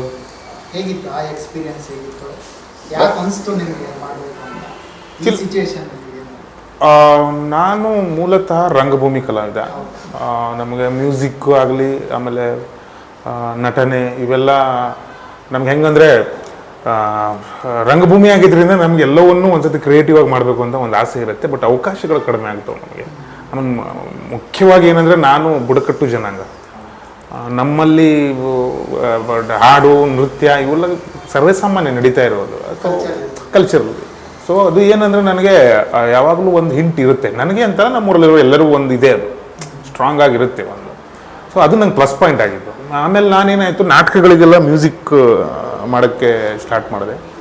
ಯಾಕಂದರೆ ಮ್ಯೂಸಿಕ್ ಡೈರೆಕ್ಟರ್ಸ್ಗಳ ಕೊರತೆ ಜಾಸ್ತಿ ಇರೋದ್ರಿಂದ ರಂಗಭೂಮಿಯಲ್ಲಿ ನಾಟಕಕ್ಕೆ. ಯಾಕೆ ಕೊರತೆಗಳು ಜಾಸ್ತಿ ಅಂದರೆ, ಇರೋದೇ ಒಂದು 6-7 ಜನ, ಅವರು ಬ್ಯುಸಿ ಇರ್ತಾರೆ. ಆಮೇಲೆ ರಂಗಭೂಮಿಯಲ್ಲಿ ಅಷ್ಟು ಪೇಮೆಂಟ್ ಕೊಟ್ಟು ಎಲ್ಲ ಕರ್ಸೋಕ್ಕಾಗಲ್ಲ, ಅವ್ರಿಗೆ ಬರೋದೇ ಒಂದಿಷ್ಟು. ಹಾಗಾಗ್ಬಿಟ್ಟು ಏನು ಮಾಡಿದ್ವಿ ನಾವು ತಂಡ ಕಟ್ಕೊಂಡಾಗ ನಾವೇ ಶುರು ಮಾಡೋಣ ಅಂತ ನಾವು ಶುರು ಮಾಡಿದ್ವಿ. ಸೊ ಅದು ಏನಾಯಿತು, ಸ್ಲೋಲಿ ಹೋಗ್ತಾ ನನಗೆ ಇಲ್ಲ, ಇನ್ನೊಂದು ಸ್ವಲ್ಪ ಗಟ್ಟಿಯಾಗಿ ಕಲಿಯೋಣ, ಸ್ವಲ್ಪ ನೀಟಾಗಿ ಕಲಿಯೋಣ. ಮೊದಲೇ ಟಚ್ ಇತ್ತು, ಸ್ವಲ್ಪ ಗಟ್ಟಿಯಾಗಿ ಕಲಿಯೋಣ ಅಂತ ಸ್ವಲ್ಪ ಪ್ರೊಫೆಷ್ನಲ್ ವೈಸ್ ಹೋಗಿ ಮಾಡಿ ಬಂದಾದಮೇಲೆ ಸಿನಿಮಾಗಳು ಎಲ್ಲ ಆದಮೇಲೆ ನಮ್ಮ ಮತ್ಸ್ಯಗಂಧಕ್ಕೆ ಬರೋಣ. ಮತ್ಸ್ಯಗಂಧಕ್ಕೆ ಬಂದರೆ ಈ ಥರದ್ದು ಒಂದು ಸಿನಿಮಾ ಮಾಡೋಣ ಅಂತ ಡೈರೆಕ್ಟರ್ ಹೇಳಿದಾಗ ಆಯಿತು ಮಾಡೋಣ ಅಂತ ಅಲ್ಲಿಂದ ಜರ್ನಿ ಸ್ಟಾರ್ಟ್ ಆಯಿತು ನಮ್ಮದು. ಕತೆ ಮೂಲಕ ಸ್ಟಾರ್ಟ್ ಆಯಿತು, ಸ್ಕ್ರಿಪ್ಟ್ ಮೂಲಕ. ಅಲ್ಲಿ ಕೂತ್ಕೊಂಡು ಕ್ಯಾರೆಕ್ಟರ್ ವೈಸು ಏನು, ಯಾಕಂದರೆ ನಾನು ಉತ್ತರ ಕನ್ನಡದವನಾಗಿದ್ದರಿಂದ ಅಲ್ಲಿಯ ಪರಿಸರ, ಅಲ್ಲಿಯ ವಾತಾವರಣ ಎಲ್ಲ ನನಗೆ ಗೊತ್ತಿರೋದ್ರಿಂದ ಸೊ ನನಗೆ ಈಸಿ ಆಯಿತು ಅದು. ಆಮೇಲೆ ಟೋಟಲ್ ಸ್ಕ್ರಿಪ್ಟಿಂದ ಇದ್ರಿಂದ ನಾನು ಮ್ಯೂಸಿಕ್ ವೈಸು ನನಗೆ ಯಾಕೆ ಈಸಿ ಆಗುತ್ತೆ ಅಂದರೆ ಅಲ್ಲಿ ಸೊಗಡು ನನಗೆ ಗೊತ್ತು. ಆಮೇಲೆ ಏನೇನು ಸಾಂಪ್ರದಾಯಿಕ ಕಲೆ ಏನೇನಿದೆ ಅಂತ ಗೊತ್ತು, ಸಾಂಪ್ರದಾಯಿಕ ಇನ್ಸ್ಟ್ರೂಮೆಂಟ್ಸ್ಗಳು ಏನೇನು ಯೂಸ್ ಮಾಡ್ತಾರೆ ಅನ್ನೋದು ಗೊತ್ತಿರೋದ್ರಿಂದ ಓವರಾಲ್ ನಾನು ಮತ್ತು ನನ್ನ ಇಬ್ಬರು ಹುಡುಗರಿದ್ದಾರೆ ನನ್ನ ಜೊತೆ ಕೆಲಸ ಮಾಡೋರು, ಶ್ರೀಹರಿ ಮತ್ತು ಸಂತೋಷ್ ಜೋಶ್ವಾ ಅಂತ ಇಬ್ಬರು ನನ್ನ ಅಸಿಸ್ಟೆಂಟ್ಸ್ ಹುಡುಗರು. ಅವರು ಎಲ್ಲ ನಾವು ರಿಸರ್ಚ್ ಮಾಡೋಕ್ಕೆ ಸ್ಟಾರ್ಟ್ ಮಾಡಿದ್ವಿ. ಅಂದರೆ ಸೌಂಡಿಂಗ್ಸ್ಗಳು ಹೆಂಗೆ ಬರಬೇಕು, ಆಮೇಲೆ ಕ್ಯಾಶುವಲಾಗಿ ನಾವು ಮಾಡೋಕ್ಕಾಗಲ್ಲ, ಯಾಕಂದರೆ ನಂದು ಮೊದಲ ಪ್ರಯತ್ನ ಆಗಿದ್ದರಿಂದ. ಸೊ ನಾವೊಂದು ಸ್ವಲ್ಪ ಸ್ಟಡಿ ಮಾಡಬೇಕಾಗುತ್ತೆ ಆ ವಿಷಯವನ್ನು. ಹಾಗಾಗ್ಬಿಟ್ಟು ಭಾಳ ನೀಟಾಗಿ ಬಂದಿದೆ ಅನ್ಕೋತೀನಿ. ತಂಡದಿಂದ ಒಳ್ಳೆ ಸಪೋರ್ಟ್ ಇದೆ. ಮೇಜರ್ ಏನಂದರೆ ನಮಗೆ ಈ ಥರದ್ದು ಸಬ್ಜೆಕ್ಟ್ಗಳು ಮಾಡಬೇಕು ಅಂದರೆ ತಂಡದಿಂದ ಸಪೋರ್ಟ್ ಬೇಕಾಗುತ್ತೆ. ಆಮೇಲೆ ಈಗ ಹೀರೋ ಸರ್ ಅವರು ಹೇಳಿದ್ರು ಏನಂದರು, ಈಗ ಟೀಮ್ ತುಂಬ ಪಿಲ್ಲರ್ ಆಗಿತ್ತು ಅಂತ. ಈ ಪಿಲ್ಲರ್ಗಳು ನಾವೇನೋ ಗಟ್ಟಿ ಇದ್ವಿ, ಬಟ್ ಅವಾಗ ರಾಜರು ಬಂದು ಹೋಗ್ಬೇಕಾಗತ್ತಲ್ಲ, ಅವ್ರು ಸ್ಟ್ರಾಂಗ್ ಆಗಿರ್ಬೇಕಲ್ವ. ಅದೆಲ್ಲ ಇವ್ರುಗಳು ಬಂದು ಹೋಗು 4 ಪಿಲ್ಲರ್ಗಳು ಇದ್ದೋ ಒಳಗೆ ಬಂದು ಹೋಗೋರು ಕರೆಕ್ಟ್ ಆಗಿರ್ಬೇಕಾಗತ್ತೆ. ಸೊ ಯಾಕಂದರೆ ಹೌದಾ ಇಲ್ಲಣ್ಣ? ಸೊ ಅದನ್ನ ನಮ್ಗೆ ಭಾಳ ಸಪೋರ್ಟಿವ್ ಆಗೈತೆ. ಅದಕ್ಕೆ ಈ ಥರದೊಂದು ಸಿನಿಮಾ ಆಗುತ್ತೆ, ಇಲ್ಲಾಂದರೆ ಸಿನಿಮಾ ಆಗಲ್ಲ, ಕಷ್ಟ ಆಗ್ಬಿಡುತ್ತೆ. ಅದ್ರ ಜೊತೆಗೆ ನಮ್ಮ ಕಿರಣಣ್ಣ ನಮಗೆ ಭಾಳ ಹೆಲ್ಪ್ ಮಾಡಿದ್ರು. ಯಾಕಂದರೆ ಕೆಲವೊಂದು ನಾನು ಬೆಂಗಳೂರಿಗೆ ಬಂದು ಕೆಲವೊಂದು ಅಲ್ಲಿಯ ಭಾಷೆಯ ಕೊಂಕಣಿಯ ಕೆಲವೊಂದಿಷ್ಟು ಪದಗಳು ನನಗೆ ಗೊತ್ತಿಲ್ಲ. ಸೊ ಆ ಪದಗಳನ್ನು ನಾನು ಕಿರಣ್ ಹತ್ರ ಫೋನ್ ಮಾಡ್ಬಿಟ್ಟು ಕೇಳ್ಕೊಳ್ತಿದ್ದೆ ಸಾಂಗ್ ಮಾಡಬೇಕಾದ್ರೆ. ಆ ಕಡೆ ರಾಂಗ್ ಪದಗಳನ್ನ ಹಾಕಂಗಿಲ್ಲ. ಆ ಪದಗಳನ್ನೆಲ್ಲ ಬಳಸಿದ್ರೆ ಹೌದು, ಅದೇ ಭಾಷೆ 100% ಸಾಂಗೇ ಇದೆ ಒಂದು ಅದ್ರ ಮೇಲೆ. ಅದನ್ನ ಇಟ್ಕೊಂಡೇ ಇಲ್ಲಾಂದ್ರೆ ನೀವು ಒಳಗಡೆ ಹೋಗೋಕ್ಕಾಗಲ್ವಲ್ಲ, ಸಿನಿಮಾದ ಒಳಗಡೆ ಹೋಗೋಕ್ಕಾಗಲ್ಲ. ಹಾಗಾಗ್ಬಿಟ್ಟು ಆ ಥರದ ಪದಗಳನ್ನ ಇಟ್ಕೊಂಡು ಬರ್ದಿದ್ದೀವಿ. ಅಂದರೆ ಪಕ್ಕ ಅಥೆಂಟಿಕ್ಲಿ ಸಿನಿಮಾ ಮಾಡಿದ್ದೀವಿ ನಾವು. ಎಲ್ಲೂ ಯಾವುದು ಏನು ತುಂಬ ಓವರ್ ಆಗಿ ತೋರಿಸೋದು ಏನಿಲ್ಲ. ನೈಜವಾಗಿ ನಿಮ್ಮ ಊರಲ್ಲಿ ಏನು ನಡೆಯುತ್ತೆ, ನೈಜವಾಗಿ ನಿಮ್ಗೆ ಈಗ ಇವರು ಕ್ಯಾರೆಕ್ಟರ್ ನೋಡಿದ್ರೆ ನಿಮ್ಗೆ ನಿಜ ಅನ್ಸುತ್ತೆ, ಹೌದು ನಮ್ಮೂರಲ್ಲಿ ಈ ಥರದ ಒಂದು ಕ್ಯಾರೆಕ್ಟರ್ ಇದೆ ಅಂತ. ಹೌದು, ನಾನು ಬೇರೆ ಯಾವುದೋ ಸಿನಿಮಾದಲ್ಲಿ ಆಗಿಲ್ಲ ಅಂತ ಹೇಳ್ತಿಲ್ಲ, ಆಗಿದೆ. ನಮ್ಮ ಸಿನಿಮಾದಲ್ಲಿ ನಾನು ಸ್ಪೆಷಲ್ ಅಂತ ಹೇಳ್ತಿದ್ದೀನಿ. ಈ ಥರದ ಒಂದು ಕ್ಯಾರೆಕ್ಟರ್ ಇದೆ, ನಿಮ್ಗೆ ನಿಜ ಅನ್ಸುತ್ತೆ. ಆಮೇಲೆ ಇವರು ಪೃಥ್ವಿಯವರು ಕ್ಯಾರೆಕ್ಟರ್ ನೋಡಿದ್ರೆ ನಿಮ್ಗೆ 100% ಈ ಥರದನ್ನು ಬೀರ್ತಾ ನೋಡು ಅಂತ ಅನ್ಸುತ್ತೆ ನಿಮಗೆ. ಸೊ ಆ ಥರದ ಪ್ರತಿಯೊಂದು ಕ್ಯಾರೆಕ್ಟ್ರು ಹಂಗೆ ಅನಿಸುತ್ತೆ. ಆಮೇಲೆ ಸಾಧಕ ಅಂತ ಒಂದು ಕ್ಯಾರೆಕ್ಟರ್ ಬರುತ್ತೆ. ಸೊ ಅವೆಲ್ಲ ಭಾಳ ಮಜ್ವಾಗಿರೋ ಕ್ಯಾರೆಕ್ಟರ್ಸ್ಗಳು. ಹಾಗಾಗ್ಬಿಟ್ಟು ಸೊ ಗುಡ್ ಫೀಲ್. ಮ್ಯೂಸಿಕ್ ಮಾಡೋಕ್ಕೆ ನನಗೆ ಯಾಕೆ ಈಸಿ ಆಯಿತು ಅಂದರೆ, ನಾನು ಅದೇ ಭಾಗದವನು ಒಂದು. ಆಮೇಲೆ ನಾವು ಹೊನ್ನಾವರದಲ್ಲಿ ಸುತ್ತಾಡಿದ್ದೀವಿ, ಒಂದಿಷ್ಟು ತುಂಬ ಸುತ್ತಾಡಿದ್ದೀವಿ. ಆಮೇಲೆ ಅಲ್ಲಿ ಬಂಡೂರಮ್ಮ ದೇವಸ್ಥಾನ ಅಂತ ಒಂದಿದೆ, ಸೊ ಅಲ್ಲಿ ಹೋಗಿದ್ವಿ. ಅಲ್ಲೆಲ್ಲ ಸೌಂಡಿಂಗ್ಸ್ ಇದೆ ಒಂದು ಮೇಜರಾಗಿ. ನನಗೆ ಸೌಂಡಿಂಗ್ಸ್ ಎಲ್ಲ ನಾನು ಪ್ರಾಕ್ಟೀಸ್ ಅಥವಾ ನಾನು ಅನಲೈಸ್ ಮಾಡೋದೆಲ್ಲ ಫಾರೆಸ್ಟಿಂದ, ಪ್ರಕೃತಿಯಿಂದ. ಯಾಕಂದರೆ ಪ್ರಕೃತಿಯಲ್ಲಿ ಒಂದು ಸೌಂಡ್ ಇದೆ. ನೀವು ಯಾವತ್ತೂ ಪ್ರಕೃತಿಯಲ್ಲಿ ಹೋಗಿ ಒಬ್ಬರೇ ನಿಂತ್ಕೊಂಡ್ರೆ ನಿಮ್ಗೊಂದು ಸೌಂಡ್ ಬರುತ್ತೆ, ಭಯಾನಕೂ ಇರುತ್ತೆ, ಬ್ಯೂಟಿಫುಲ್ಲಾಗೂ ಇರುತ್ತೆ. ಸೊ ಆ ಸೌಂಡೆಲ್ಲ ನಾನು ಸ್ವಲ್ಪ ಜಾಸ್ತಿ ಅಬ್ಸರ್ವ್ ಮಾಡ್ತೀನಿ ಮ್ಯೂಸಿಕ್ ಮಾಡೋಕ್ಕೆ ಸ್ಟಾರ್ಟ್ ಮಾಡೋದು. ಗುಡ್, ಚೆನ್ನಾಗಿ ಬಂದಿದೆ. ಮೊದಲ ಪ್ರಯತ್ನ ಏನಾದರೂ ಸ್ವಲ್ಪ ಕಷ್ಟ ಆಯ್ತಾ, ಏನಾದರೂ ಆಯ್ತಾ ಅಂತ? 100% ಕಷ್ಟ ಆಯಿತು. 100% ಯಾಕೆ ಕಷ್ಟ ಅಂದರೆ, ನಾನು ನನ್ನ ಆ್ಯಕ್ಟಿಂಗಿಂದ ಬಿಟ್ಟು ಆ ಕಡೆ ನಾನು ತಲೆ ಹಾಕಬೇಕು ಅಂದಾಗ ನಾನು ಪಕ್ಕ ಓಪನ್ ಆಗಿರ್ಬೇಕಾಗತ್ತೆ ತಲೆಯಲ್ಲಿ. ಆಮೇಲೆ ಇನ್ನೊಂದೇನೆಂದರೆ, ಫಸ್ಟ್ ಟೈಮ್ ನಾನು ಮಾಡ್ತಿರೋದ್ರಿಂದ ಜವಾಬ್ದಾರಿಗಳು ಜಾಸ್ತಿ ಇರ್ತವೆ. ಆಮೇಲೆ ಎಲ್ಲದಕ್ಕೂ ನನ್ನ ಕ್ವಶನ್ಸ್ಗಳು ಬರ್ತವೆ. ಅದು ಯಾಕೆ ಹಾಗೆ, ಇದು ಯಾಕೆ ಹಿಂಗೆ, ಇದನ್ನ ಹಿಂಗೆ ಮಾಡ್ಬೋದಿತ್ತಲ್ಲ, ಹಂಗೆ ಯಾಕೆ ಮಾಡಿದ್ರಿ, ಅದನ್ನೆಲ್ಲ ಸಹಿಸ್ಕೊಂಡೇ ಮಾಡಬೇಕಾಗತ್ತೆ. ಯಾಕಂದರೆ ಮೊದಲ ಪ್ರಯತ್ನ ಆಗಿದ್ದರಿಂದ ಅದು ಕಾಮನ್. ಒಂದು ಪ್ರೂವ್ ಆದಮೇಲೆ ನಾನು ಹೇಳಿದ್ದು ಕೇಳ್ತಾರೆ, ಬಟ್ ಅಲ್ಲಿವರೆಗೆ ನಾನು ಅವ್ರು ಏನು ಹೇಳ್ತಾರೋ ನಾನು ಅದನ್ನ ಕೇಳಬೇಕಾಗತ್ತೆ. ಅದನ್ನ ಮೊದಲ ಚಾಲೆಂಜ್ ನಂದು. ಅದನ್ನೆಲ್ಲ ಒಳಗಡೆ ಇಟ್ಕೊಂಡು ನೀಟಾಗಿ ಈಗ ಇಡೀ ತಂಡಕ್ಕೆ ಓಕೆ ಆಗುವಂಗೆ ಮಾಡಬೇಕಾಗತ್ತಲ್ಲ. ಸೊ ಅದು ಚಾಲೆಂಜಿಂಗ್ ಆಗಿದೆ ಕೆಲಸನೇ, ಕಷ್ಟ ಇದ್ರೂ ಇಷ್ಟಪಟ್ಟು ಮಾಡಿದ್ದೀವಿ. ಖಂಡಿತವಾಗ್ಲು ಕಷ್ಟದ ಜೊತೆಗೆ ಇಷ್ಟ ಇದ್ದೇ ಇರುತ್ತೆ. ಟೀಮ್ ಸಪೋರ್ಟ್ ಭಾಳ ಇತ್ತು, ತುಂಬ ಇದೆ. ಟೀಮ್ ಅಂದರೆ ಓವರಾಲ್ ಟೀಮ್ ನಮ್ಮ ಟೀಮ್ ಅಂದರೆ ಟೋಟಲ್ ನಮ್ದು ಯಾರು ಆ್ಯಕ್ಟ್ ಮಾಡಿದರೆ, ಆಮೇಲೆ ಯಾರು ಟೆಕ್ನಿಷಿಯನ್ಸು, ಎಲ್ಲರೂ ಟೀಮ್ ಸಪೋರ್ಟ್ ಇದೆ ಅದರಲ್ಲಿ. ಇಲ್ಲಾಂದ್ರೆ ನೀವು ಈ ಥರ ಸಿನಿಮಾ ಮಾಡೋಕ್ಕಾಗಲ್ಲ, ಕಷ್ಟ ಆಗಿಬಿಡುತ್ತೆ. ಆಮೇಲೆ ನೀವು ಹೊನ್ನಾವರದ ಕಡೆಗೆಲ್ಲ ಹೋದಾಗ ಮಾರ್ನಿಂಗ್ ಶಾರ್ಟ್ಸ್ಗಳು ಜಾಸ್ತಿ ತೆಗಿತೀವಿ. ಸೂರ್ಯ ಉದಯಿಸುವ ಅಲ್ಲಿ ಒಂದು ಮತ್ಸ್ಯಗಂಧ ಅನ್ನೋ ಟ್ರೈನಿಂಗ್ ಹೋಗಬೇಕು, ಇಂಥವೆಲ್ಲ ಭಾಳ ಪ್ಲ್ಯಾನಿಂಗ್ಸ್ ಇರ್ತವೆ. ಅದು ಸಪೋರ್ಟ್ ಮಾಡ್ಬೇಕಲ್ಲ. ಬೆಳಗ್ಗೆ ಮುಖ ತೊಳೆದೇ ಬಂದು ಓಡಿ ಬಂದಿರಬೇಕು, ಆಮೇಲೆ ಬೇಕಾದ್ರೆ ಹೋಗಿ ತೊಳ್ಕೊಬೋದು ಮುಖಾನ ಅಲ್ವಾ, ಇಲ್ಲಾಂದ್ರೆ ಟ್ರೈನ್ ಹೋಗ್ಬಿಟ್ಟಿರುತ್ತೆ. ಸೊ ಆ ಥರದ ಶಾರ್ಟ್ಸ್ಗಳೆಲ್ಲ ಮಾಡಿದ್ದೀವಿ. ಬ್ಯೂಟಿಫುಲ್. ಎಲ್ಲ ಟೀಮಿನ ಸಹಕಾರ ಅಷ್ಟೇ. ಇನ್ನೊಂದು ಹೇಳ್ತಾ ಇದ್ರಿ, ನಿಮ್ಮ ಒಂದು ಸಾಂಗ್ ಕೂಡ ನಿಮ್ಮ ತಾಯಿಯವ್ರ ಸಾಂಗ್. ಹೌದು, ನಮ್ಮ ತಾಯಿಯವ್ರು ಹಾಡಿಲ್ಲ, ಅಲ್ಲ, ನಮ್ಮ ತಾಯಿಯವರು ಒಂದು ಸಾಂಗ್ ಹಾಡೋರು. ಸೊ ಆ ಸಾಂಗನ್ನ ನಾನು ನನಗೆ ಸಿನಿಮೆಟಿಕ್ ಆಗಿ ನನಗೆ ಹೆಂಗೆ ಬೇಕು ನಾನು ಹಂಗೆ ತಿರ್ಸ್ಕೊಂಡು ನಾನು ಹಾಕೊಡು. ಬಟ್ ಆ ಟ್ಯೂನ್ ಅವ್ರದ್ದೇ. ಅದನ್ನು ನಾನು ಸ್ವಲ್ಪ ನೀಟಾಗಿ ಅದನ್ನು ಬ್ರಷ್ ಮಾಡಿಬಿಟ್ಟು ಹಾಕೊಡೋದಿಲ್ಲ. ಡೆಫಿನೆಟ್ಲಿ. ಆಮೇಲೆ ಮ್ಯೂಸಿಕಲ್ಲಿ ಒಂಥರ ಖುಷಿ ಇದೆ. ಆ್ಯಕ್ಟಿಂಗಲ್ಲಿ ಏನು ಒಂದು ಬ್ಯೂಟಿಫುಲ್ ಆದ ಖುಷಿ ಇದೆಯೋ, ಮ್ಯೂಸಿಕಲ್ಲೂ ಒಂಥರ ಖುಷಿ ಇದೆ. ಸೊ ನಾ ಎರಡೂ ಎಂಜಾಯ್ ಮಾಡೋಣ ಅಂತ. ಆ್ಯಕ್ಟಿಂಗು ಎಂಜಾಯ್ ಮಾಡೋಣ, ಮ್ಯೂಸಿಕ್ಕೂ ಎಂಜಾಯ್ ಮಾಡೋಣ ಅಂತ. ಮ್ಯೂಸಿಕ್ ಮಾಡ್ತಾ ಇರುವಾಗ ನಿಮ್ಮದು ಕೆಲವೊಂದು ಆಫರ್ ಏನಾದರೂ ಬಂದಿತ್ತಂತ ಸಿನಿಮಾ? ಖಂಡಿತ ಬಂದಿದೆ. ಬಟ್ ನಾನು ಈ ಸಿನಿಮಾ ರಿಲೀಸ್ ಆಗಲಿ, ಯಾಕಂದರೆ ಫಸ್ಟ್ ನಾವೇನು ಅಂತ ಪ್ರೂವ್ ಮಾಡ್ಕೋಬೇಕಾಗುತ್ತೆ. ಸೊ ಅಲ್ಲಿ ಗಂಟ ನಾನು ವೇಟ್ ಇಲ್ಲಿದ್ದೀನಿ. ಬಂದಿದೆ, ಒಂದು 2-3 ಸಿನಿಮಾ ಬಂದಿದೆ. ಬಟ್ ಸದ್ಯಕ್ಕೆ ನಾನು ಮಾಡ್ತಾ ಇಲ್ಲ. ಮತ್ತು 23ಕ್ಕೆ ಹೆಂಗೂ ನಮ್ದು ರಿಲೀಸ್ ಆಗುತ್ತೆ. ಮೊದಲು ನಮ್ದು ರಿಲೀಸ್ ಆಗಲಿ, ಆಮೇಲೆ ಮುಂದಿನ ಪ್ರಯತ್ನ. ನಿಮ್ಗೆ ಎಷ್ಟು ಖುಷಿ ಕೊಡ್ತು ಅಂತ? ಡೆಫಿನೆಟ್ಲಿ ಅದೇ ನಾನು ಇವರು ಇಷ್ಟು ಹೇಳಿದ್ದಾರೆ ಅಂತ ಹೇಳಿದರೆ ಅಲ್ಲೊಂದು ಒಳ್ಳೆ ಟೀಮ್ ಎಫರ್ಟ್ ಆಗಿದೆ. ಆ್ಯಂಡ್ ಒಂದು ಅದೇ ನಾನು ಹೇಳಿದಾಗ, ನಾನು ಯೂಶ್ವಲಿ ಯಾವುದೇ ಸಿನಿಮಾ ಮಾಡಿದ್ರೆ ನನಗೆ ನಮ್ಮ ಊರಿನ ಕಥೆಯನ್ನು ಹೇಳಬೇಕು ಅನ್ನೋದೇ ಇರೋದು. ನಮ್ಮ ಊರು, ನಮ್ಮ ಕರ್ನಾಟಕದ ಕಥೆ, ನಮ್ಮ ಕಥೆಗಳನ್ನು ಆದಷ್ಟು ಪ್ರಯತ್ನ ಇರೋದು ಅದೇ. ಬೇರೆ ಫಾರಿನ್ ಎಲಿಮೆಂಟ್ಸ್ ಇರುವಂತಹ ಕಥೆಗಳನ್ನು ನೋಡೋದಕ್ಕೂ ಅಷ್ಟೊಂದು ಇಷ್ಟ ಇಲ್ಲ, ಮಾಡೋದಕ್ಕಂತೂ ಇಷ್ಟ ಇಲ್ಲ. ಸೊ ಈ ಒಂದು ಸಿನಿಮಾದಲ್ಲಿ ನಮ್ಮ ಕರ್ನಾಟಕದ, ನಮ್ಮ ಕನ್ನಡದ ಜಿಲ್ಲೆ ಆಗಿರುವಂಥ ಉತ್ತರ ಕನ್ನಡದ ಜಿಲ್ಲೆಯ ಒಂದು ಒಳ್ಳೆಯ ಕಥೆಯನ್ನು ಅದು ತೋರಿಸ್ತಾ ಇದ್ದಾರೆ. ಇನ್ಫ್ಯಾಕ್ಟ್ ಉತ್ತರ ಕನ್ನಡವನ್ನು ರೆಪ್ರೆಸೆಂಟ್ ಮಾಡ್ತಾ ಇದೆ ಒಂದು ರೀತಿಲಿ ಈ ಸಿನಿಮಾನ. ಎ ಮತ್ತು ಬಿ ಜಗಳ ಆಡ್ತಾರೆ, ಅದರಲ್ಲಿ ಎ ಮತ್ತು ಬಿ ಇಬ್ರಿಗೂ ಲಾಸೇ. ಜಗಳ ಮಾಡಿಸಿರೋದು ಎಕ್ಸು, ಅವನು ಒಳ್ಳೆ ಲಾಭ ಮಾಡ್ಕೊತಾನೆ. ಅಲ್ಲಿ ಅವನ ಹೆಸರು ಬರಲ್ಲ, ಅವ್ನು ಯಾರು ಅಂತಲೂ ಗೊತ್ತಾಗಲ್ಲ. ಸೊ ನಾನು ಹೇಳ್ತಾ ಇರೋದು ಇದೊಂದು ಒಳ್ಳೆ ಈ ಸಿನಿಮಾ ಒಂದು ರೀತಿಲಿ ಎಂಟರ್ಟೈನ್ಮೆಂಟ್ ಜೊತೆಗೆ ಈ ಒಂದು ಒಳ್ಳೆ ಮೆಸೇಜನ್ನು ಕೊಡ್ತಾ ಇದೆ. ಸೇಯಿಂಗ್ ಸುಮ್ಮನೆ ಯಾರ್ದೋ ಕುಮ್ಮಕ್ಕಿಗೆ ಒಳಗಾಗಿ ಯಾರೋ ಒಂದು ಪ್ರಚೋದನೆ ಮಾಡಿದ್ರು ಅಂತ ಹೇಳಿ ನೀವು ಹೋಗಿ ಜಗಳ ಮಾಡಿಕೊಂಡು ನಿಮ್ಮ ಲೈಫ್ಗಳನ್ನು ಕೇಸು ಅದು ಇದೆಲ್ಲ ಆದರೆ ಅಬ್ರಾಡ್ ಹೋಗೋಕ್ಕಾಗಲ್ಲ, ಯಾವುದೋ ಒಂದು ಕಂಪ್ನಿಯಲ್ಲಿ ಕೆಲಸ ಕೊಡಲ್ಲ, ಮತ್ತೆ ಅವ್ರು ಅದೇ ಸರ್ಕಲಲ್ಲಿ ಮತ್ತೆ ಸಿಕ್ಕಾಕೋತಾರೆ, ಇನ್ನೊಂದು ಕೇಸ್ ಹಾಕೋತಾರೆ. ಸೊ ಆ ಸರ್ಕಲ್ಗೆ ಸಿಕ್ಕಾಕೋಬೇಡಿ. ನಿಮಗೂ ಫ್ಯಾಮಿಲಿ ಇದೆ, ನೀವು ನಿಮ್ಮ ಬದುಕನ್ನು ಕಟ್ಕೋಬೇಕು ಅನ್ನೋ ಒಂದು ಒಳ್ಳೆ ಮೆಸೇಜ್ ಕೂಡ ಈ ಸಿನಿಮಾ ಒಂದೇ ಇಂಡೈರೆಕ್ಟ್ ಆಗಿ ಕೊಡ್ತಾ ಇದೆ. ಅದು ನನಗೆ ಭಾಳ ಖುಷಿಯಾಗಿರುವಂಥ ವಿಚಾರ. ಅಲ್ಲದೆ ಒಂದು ಪ್ರಾಪರ್ ಎಂಟರ್ಟೈನಿಂಗ್ ಜರ್ನಿ ಕೂಡ ಇದೆ. ನಿಮಗೆ ಮಾಸ್ ಎಲಿಮೆಂಟ್ಸ್ ಇದೆ, ಒಳ್ಳೆ ಹಾಡುಗಳಿದೆ. ಇವರ ಪ್ರಶಾಂತ್ ಸಿದ್ಧಿ ಅವರ ಬ್ಯೂಟಿಫುಲ್ ಇವರ ಸಂಗೀತ ನನ್ನ ಪ್ರಕಾರ ಸ್ವಲ್ಪ ತೀರಾ ಫ್ರೆಶ್ ಫೀಲ್ ಕೊಡುತ್ತೆ ಅನ್ನೋದು. ಯಾರೇ ಒಬ್ಬರು ಹೊಸೊಬ್ಬರು ಮ್ಯೂಸಿಕ್ ಇಂಡಸ್ಟ್ರಿಗೆ ಬಂದಾಗ ಅವ್ರ ಜೊತೆ ಅವರ ಮ್ಯೂಸಿಕ್ ಬರುತ್ತೆ. ಇವರ ಮ್ಯೂಸಿಕ್ ಬಗ್ಗೆ ನನಗೆ ಖುಷಿ ಏನಕ್ಕದೆ ಅಂತ ಹೇಳಿದ್ರೆ, ಯಾವುದೋ ಒಂದು ಹಾಡನ್ನು ಒಂದು 20 ಸಾರಿ ಕೇಳಿದಾಗ ನಿಮ್ಗೆ ರಿಜಿಸ್ಟರ್ ಆಗುತ್ತೆ. ಈಗ 20 ಸಾರಿ ಕೇಳುವಂಥ ವ್ಯವಧಾನ ಯಾರಿಗೂ ಇಲ್ಲ. ಅಂದರೆ ಈಗ ಸ್ವೈಪಿಂಗ್ ಕಾಲ, ಅಂದರೆ 5 ಸೆಕೆಂಡ್ ಇವರ ಹಾಡುಗಳು ನನ್ನ ಕೇಳಿದ ತಕ್ಷಣ ಇಷ್ಟ ಆಗುವಂಥ ಟ್ಯೂನ್ಸ್ಗಳು, ಅದು ನನಗೆ ಭಾಳ ಇಷ್ಟ ಆಗಿದ್ದು. ಒಬ್ಬ ಮ್ಯೂಸಿಕ್ ಡೈರೆಕ್ಟರ್ಗೆ ತೀರಾ ಅಗತ್ಯ ಇರುವಂತಹ ಗುಣ ಅದು. ಅಂದರೆ ಅವ್ರು ಕೊಡುವಂಥ ಮ್ಯೂಸಿಕ್ ತಪ್ಪಂತ ಸ್ಟ್ರೈಕ್ ಆಗಬೇಕು, ನಮಗೂ ಅದು ಅನಿಸ್ಬೇಕು, ಅದು ಚೆನ್ನಾಗಿದೆ ಟ್ಯೂನು ಅಂತ. ಇವರ ಟ್ಯೂನ್ಸ್ಗಳು ಒಂದು 10 ಸೆಕೆಂಡ್ ಕೇಳಿದ ತಕ್ಷಣ ನಮಗೆ ಇಷ್ಟ ಆಗುತ್ತೆ. ಆ್ಯಂಡ್ ಇವರ ಅಪ್ಬ್ರಿಂಗಿಂಗ್ ಏನಿದೆ, ಇವರು ಬಂದಿರುವಂಥ ಹಾದಿ, ಶಿರ್ಸಿಯಿಂದ ಅಲ್ಲಿ ಇದ್ದು ರಂಗದಲ್ಲಿ ತೊಡಗಿಸ್ಕೊಂಡು ಅವರ ಊರು, ಅವರ ಕಮ್ಯುನಿಟಿ ಎಲ್ಲವೂ ಅವರ ಹಾಡುಗಳಲ್ಲಿ ಇನ್ಕ್ಲೂಡ್ ಆಗಿದೆ. ಆ ಸೊಗಡು ಏನಿದೆ ಅವರ ಊರಿನದ್ದು, ಅವರ ಕಮ್ಯುನಿಟಿದು, ಅವರ ಅಪ್ಬ್ರಿಂಗಿಂಗ್ ಎಲ್ಲನೂ ಅವರ ಹಾಡುಗಳಲ್ಲಿ ಇದೆ. ಸೊ ಅದು ನಮ್ಮ ಕನ್ನಡ ಚಿತ್ರರಂಗಕ್ಕೆ ಒಂದು ರೀತಿಯಲ್ಲಿ ಒಂದು ಫ್ರೆಶ್ ಫೀಲ್ ಕೊಡುತ್ತೆ ಅನ್ನೋ ನಂಬಿಕೆ ನನಗಿದೆ.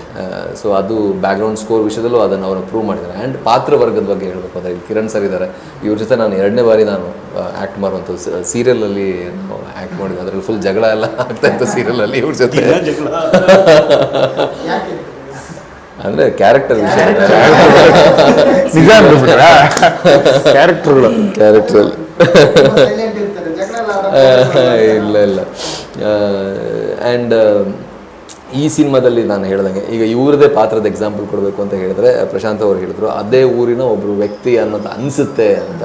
ಸೊ ಈ ಪಾತ್ರನೆಲ್ಲ ನೋಡಿದೀವಿ ಅಂತ ಅನ್ಸುತ್ತೆ. ಸೊ ಕಿರಣ್ ನಾಯಕ್ ಸರ್ನ ಒಂದು ಎಕ್ಸಾಂಪಲ್ ಆಗಿ ತಗೊಂಡ್ರೆ, ಈ ಸಿನಿಮಾದಲ್ಲಿ ಮಾಡಿರುವಂಥ ಅಷ್ಟೂ ಪಾತ್ರಗಳು, ಪ್ರಶಾಂತ್ ಸಿದ್ಧಿ ಅವರ ಪಾತ್ರ ಆಗಿರಲಿ, ನಾಗರಾಜ್ ಅವರ ಪಾತ್ರ ಆಗಿರಲಿ, ನನ್ನ ಜೊತೆ ಕಾನ್ಸ್ಟೇಬಲ್ ಆಗಿ ಪ್ರಶಾಂತ್ ವರ್ಧಮೂಲ ಅಂತ ಆ್ಯಕ್ಟ್ ಮಾಡಿದ್ದಾರೆ. ಸೊ ಸಿನಿಮಾ ಹೋಗಿ ನೋಡಿ ಹೊರಗೆ ಬಂದಾಗ ಈ ಎಲ್ಲ ಪಾತ್ರಗಳು ನನ್ನ ಪಾತ್ರನ ಹೊರತುಪಡಿಸಿ, ನನ್ನ ಪಾತ್ರ ಒಬ್ವಿಯಸ್ಲಿ ಹೀರೋ ಇದು ಅನ್ನೋದು ಒಂದು ಬಿಟ್ಟರೆ, ನನ್ನ ಪಾತ್ರ ಹೊರತುಪಡಿಸಿ ಎಲ್ಲ ಪಾತ್ರಗಳು ಎಲ್ರಿಗೂ ನೆನಪಾಗುತ್ತೆ ಅನ್ನೋದು ಖಂಡಿತವಾಗ್ಲೂ ನನಗೆ ಅನಿಸುತ್ತೆ. ಬಿಕಾಸ್ ಎಲ್ಲರ ಪಾತ್ರ ಕೂಡ ಪ್ರಾಪರಾಗಿ ಹೈಲೈಟ್ ಆಗಿದೆ.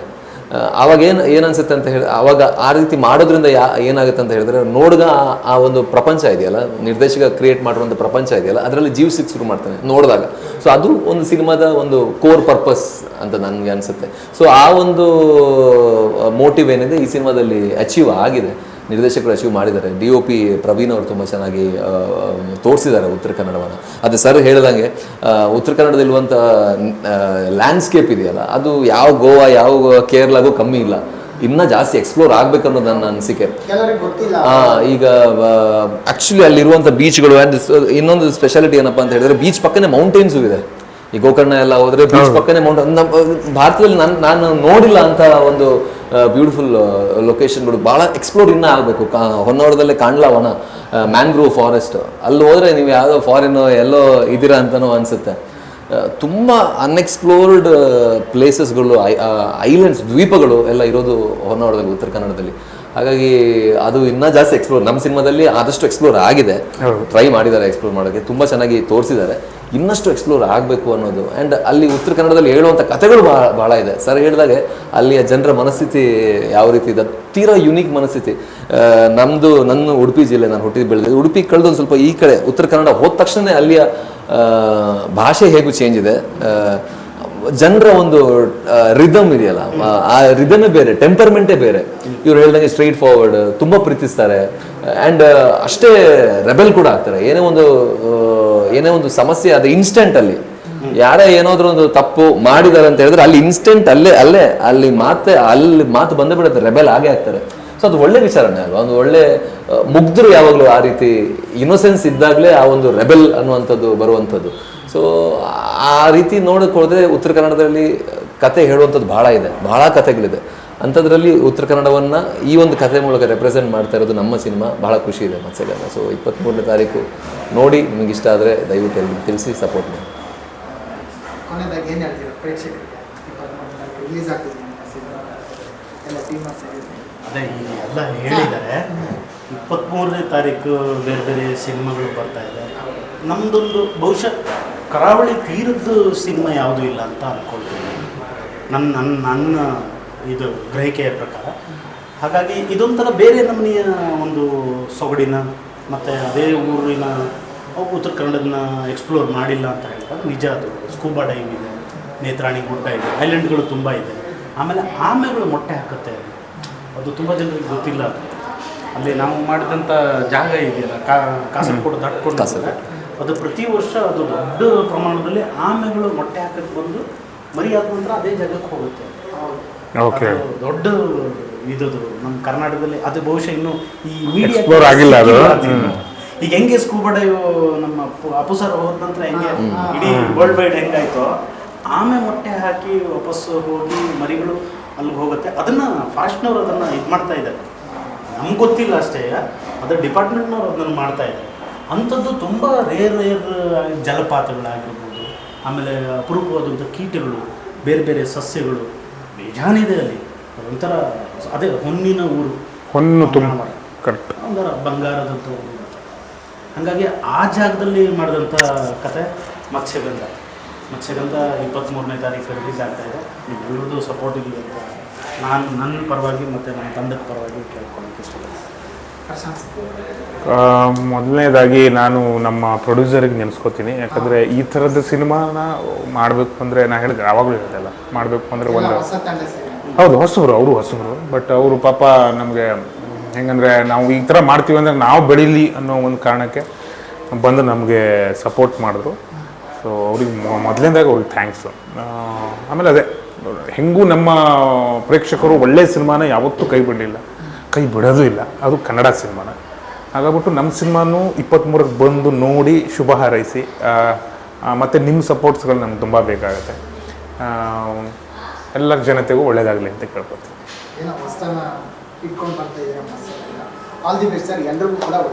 Thank you so much. Thank you sir.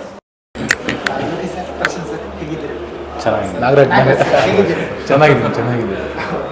Loki sir, ನಿಮ್ಮ ಪಾತ್ರದ ಬಗ್ಗೆ ನನ್ನ ಪಾತ್ರದ ಬಗ್ಗೆ ಹೇಳಬೇಕಂದ್ರೆ, ಇದರಲ್ಲಿ ಒಬ್ಬ ಮೀನುಗಾರ, ಬಟ್ ನ್ಯಾಯ ರೀತಿಯಲ್ಲಿ ಒಂದು ಮೀನುಗಾರಿಕೆನೂ ಮಾಡಿಕೊಂಡು ಜೊತೆಗೆ ಕೆಲವೊಂದೊಂದು ಮಾಡಬಾರ್ದನ್ನು ಮಾಡ್ತಾ ಇರ್ತಾನೆ. ಸೊ ಅದು ಏನೇನು ಅಂತ ಸಿನಿಮಾನಲ್ಲಿ ಗೊತ್ತಾಗುತ್ತೆ. ಸೊ ಅಲ್ಲಿಂದ ಅವನು ಒಂದು ದೊಡ್ಡ ಮಟ್ಟದಲ್ಲಿ ಹೆಂಗೆ ಬೆಳಿತಾನೆ, ಒಬ್ಬ ಸಣ್ಣ ಮೀನುಗಾರ ಮುಂದೆ ಹೋಗ್ತಾ ಹೋಗ್ತಾ ಹೋಗ್ತಾ ಹೋಗ್ತಾ ದೊಡ್ಡ ರೀತಿಯಲ್ಲಿ ಹೆಂಗೆ ಬೆಳೆದು ಅದು ಒಂದು ಯಾವ್ಯಾವ ರೀತಿಯಲ್ಲಿ ಅವನ ಬೆಳವಣಿಗೆಗಳಾಗುತ್ತೆ, ಅದರಿಂದ ಯಾವ ರೀತಿ ತೊಂದರೆಗಳಾಗುತ್ತೆ ಅನ್ನೋದು ಸಿನಿಮಾ. ನಾವು ಲೋಕಿ ಸರ್ ನೋಡ್ಕೊಂಡು ಬಂದಿರುವಾಗೆ ನೆಗೆಟಿವ್ ಕ್ಯಾರೆಕ್ಟರಲ್ಲೇ ಬಂದಿತ್ತು. ಈ ಸಿನಿಮಾದಲ್ಲಿ ನೆಗೆಟಿವ್ ಇದೆ, ಯಾವ ಥರ ಅನ್ಸುತ್ತೆ? ವಿಲನ್ ಶೇಡಲ್ಲಿ ಗ್ರೇ ಶೇಡ್ ಇದೆ, ವಿಲನ್. ಎಸ್. ಎಷ್ಟು ಖುಷಿ ಕೊಡ್ತು ಅಂತ ನಿಮ್ಮ ಪಾತ್ರ ಈ ಸಿನಿಮಾದಲ್ಲಿ? ನನಗೆ ಯೂಶ್ವಲಿ ಯಾವುದೇ ಒಂದು ಪಾತ್ರ ಮಾಡಬೇಕಂದ್ರೂ ನನಗೆ ಫಸ್ಟ್ ಅದು ಎಕ್ಸೈಟ್ ಆಗಬೇಕು ಕೇಳ್ತಾ ಇದ್ದಂಗೆ.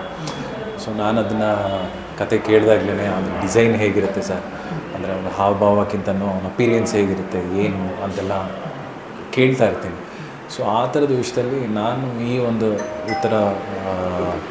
ಉತ್ತರ ಕನ್ನಡ ಭಾಷೆ ಆಗಲಿ, ಆ ಸೊಗಡಾಗಿ ಇರುವಂಥ ಪಾತ್ರ ಯಾವುದು ಮಾಡಿರಲಿಲ್ಲ. ಸೊ ನನಗೆ ಅದನ್ನು ಕೇಳ್ತಾನೆ ಫಸ್ಟ್ ತುಂಬ ಚೆನ್ನಾಗಿದೆ ಅಂತ ಅನಿಸ್ತು. ಆ್ಯಂಡ್ ಟೋಟ್ಲಿ ಆ ಕಡೆ ಬೆಳೆದಿರೋವಂಥವ್ರು ಒಂದು ರಗಡಿಟಿನೂ ಇರುತ್ತೆ ಆ ಕಡೆ ಬೆಳೆದಿರೋರಿಗೆ. ಸೊ ಅದೆಲ್ಲ ಒಂದಷ್ಟು ಚೆನ್ನಾಗಿ ಡಿಸೈನ್ ಮಾಡ್ಕೊಂಡಿದ್ದೆ. ಸೊ ಅದನ್ನೆಲ್ಲ ಇಟ್ಕೊಂಡು ಮಾಡಿರುವಂಥ ಪಾತ್ರ ಆ ಪಾತ್ರ. ಹೌದು, ಚೆನ್ನಾಗಿತ್ತು. ನಾನು ಅದೇ ಹೇಳಿದಾಗಲೇ ನನಗೆ ಆ ಖುಷಿ ಕೊಡೋದೇ ಅದು, ಆ ಎಕ್ಸೈಟ್ಮೆಂಟ್ ಕೊಡೋದೇ ಅದು. ಹೊಸ್ತಾನ ಅಂತಂದಾಗಲೇ ಈಗ ಎಲ್ರಿಗೂ ಅಷ್ಟೇ, ಅದು ಮನೆಗೆ ಏನೋ ಒಂದು ಹೊಸ ವಸ್ತು ಬರುತ್ತೆ ಅಂತ ಖುಷಿ ಆಗುತ್ತೆ, ಹೊಸ ಕಾರ್ ಬರುತ್ತೆ ಅಂತ ಖುಷಿ ಆಗುತ್ತೆ, ಗೆಸ್ಟ್ಸ್ ಬರ್ತಾರೆ ಅಂತ ಖುಷಿ ಆಗುತ್ತೆ.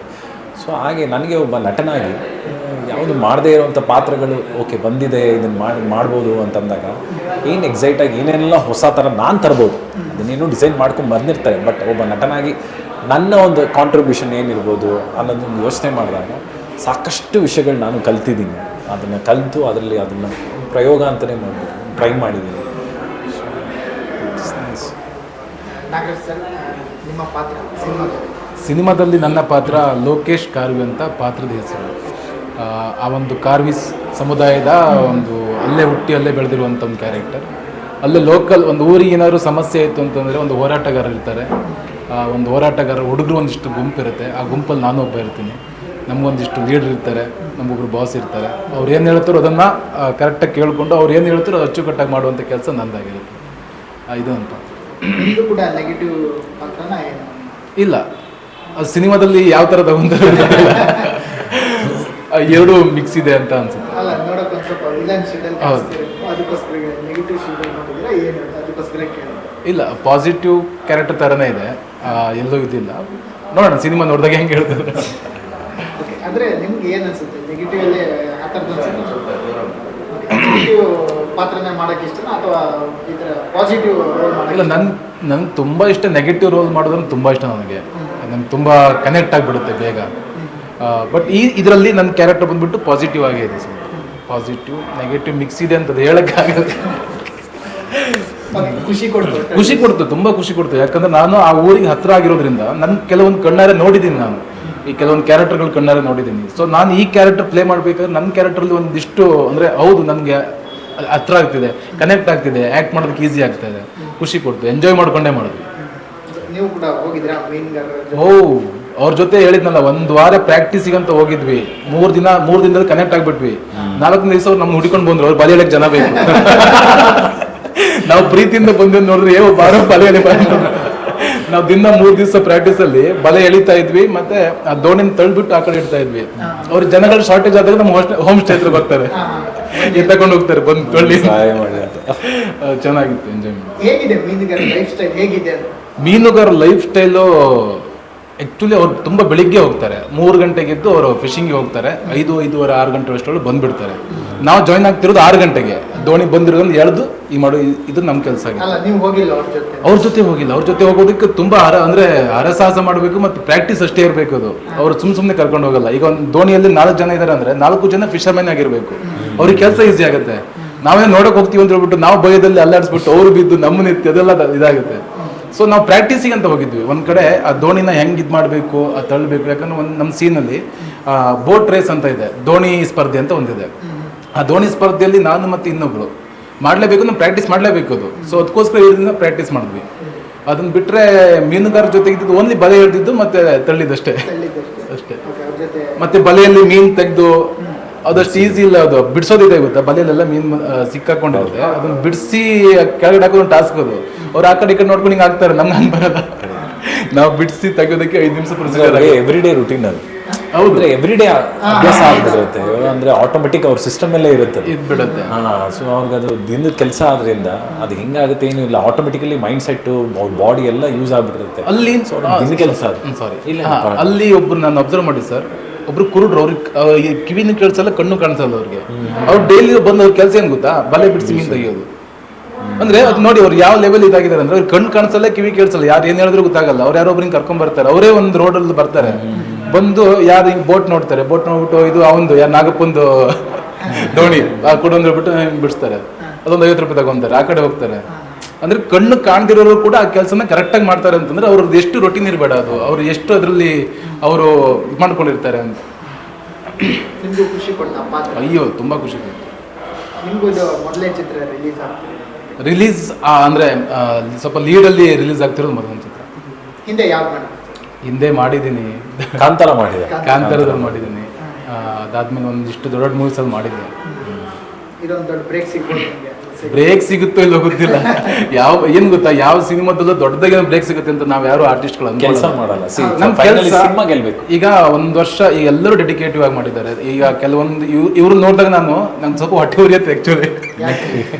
ಏನ್ ಡೆಡಿಕೇಶನ್ ಅಂದ್ರೆ ಅವ್ರು ಆಕ್ಚುಲಿ ಇಷ್ಟು ಬೆಳೆದಾದ್ಮೇಲೆ ಡೆಡಿಕೇಶನ್ ಅಲ್ಲ, ನಿಜವಾಗ್ಲು ಡೆಡಿಕೇಶನ್. ನಾನು ನೋಡಿರೋದು ಏನ್ ಗೊತ್ತಾ, ಒಂದು ಸೀನ್ ಪ್ರಿಪೇರ್ ಆಗ್ಬೇಕು ಅಂತಂದ್ರೆ ಅವ್ರು ತುಂಬಾ ಭಕ್ತಿಯಿಂದ ಮಾಡ್ತಾರೆ.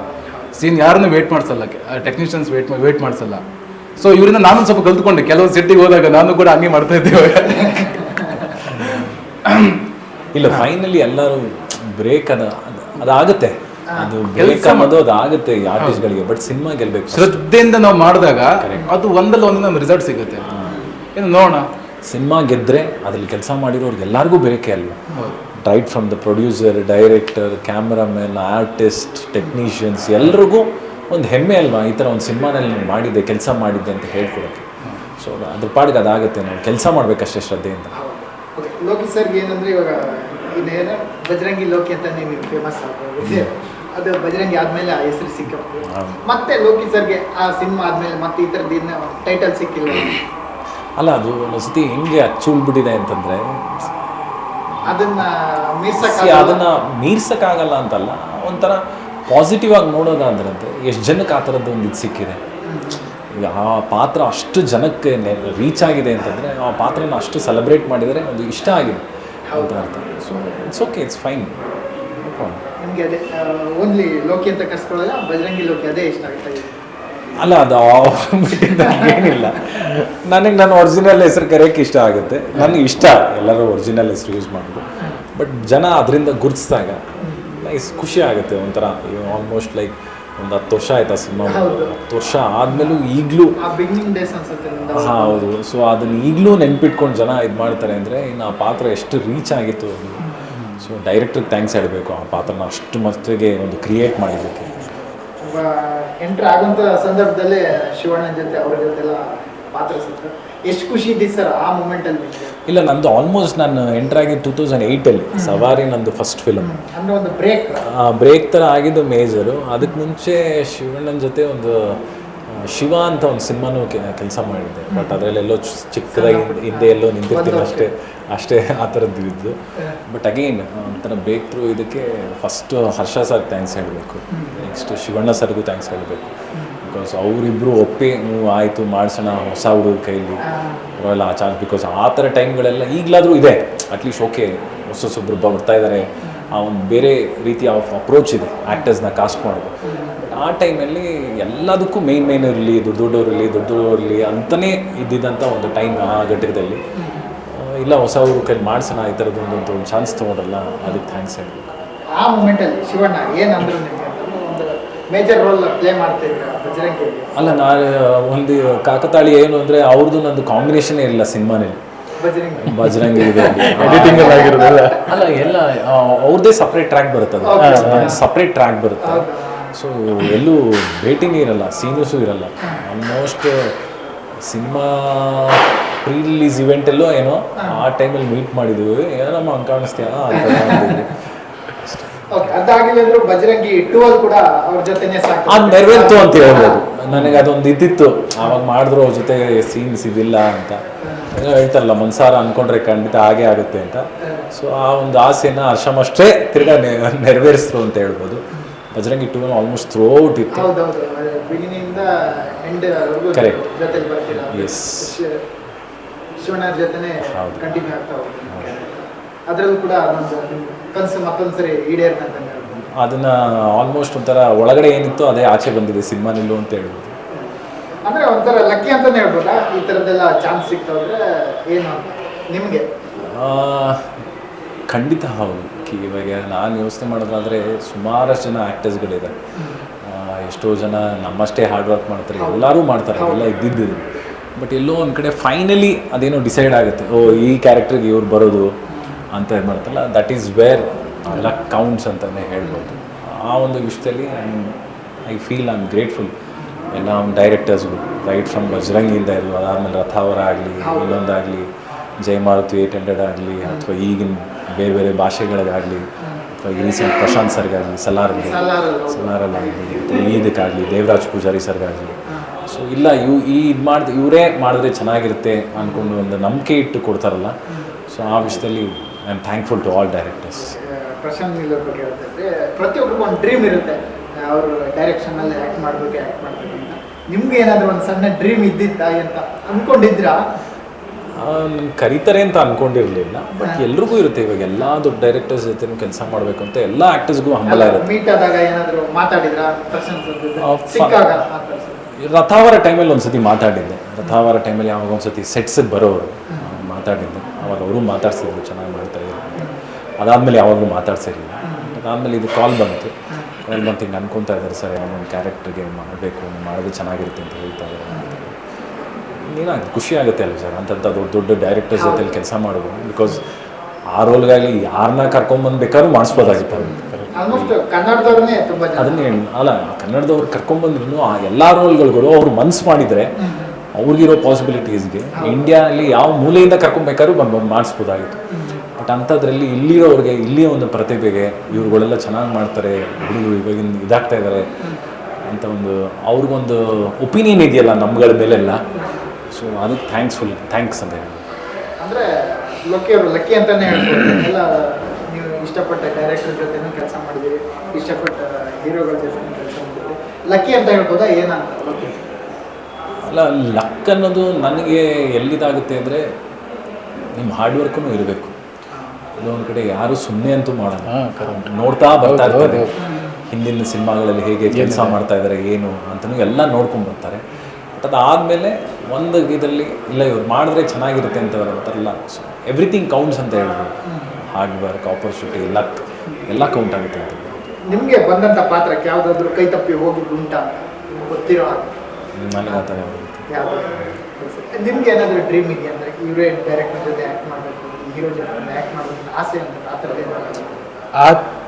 ಆ ಥರ ಅಂತ ನಾನು ಯಾವುದೋ ಡ್ರೀಮ್ ಅಂತ ಏನು ಇಟ್ಕೊಂಡಿಲ್ಲ. ನನಗೆ ಎಲ್ಲಿ ಚಾನ್ಸ್ ಸಿಕ್ಕಿದ್ರು ನನಗೆ ಆ್ಯಕ್ಟ್ ಮಾಡೋಕೆ ಒಂದು ಸ್ವಲ್ಪ ಸ್ಪೇಸ್ ಬೇಕಷ್ಟೇ. ನಂಗೆ ಇಡೀ ಸಿನಿಮಾದಲ್ಲಿ ನಾನು ಇರಬೇಕು ಅಥವಾ ನನಗೆ ಹೈಲೈಟ್ ಮಾಡಿ ತೋರಿಸ್ಬೇಕು, ನಂಗೆ ಇಡೀ ಸಿನಿಮಾ ಡೈಲಾಗ್ ಬೇಕು ಅಂತಂದಿಲ್ಲ.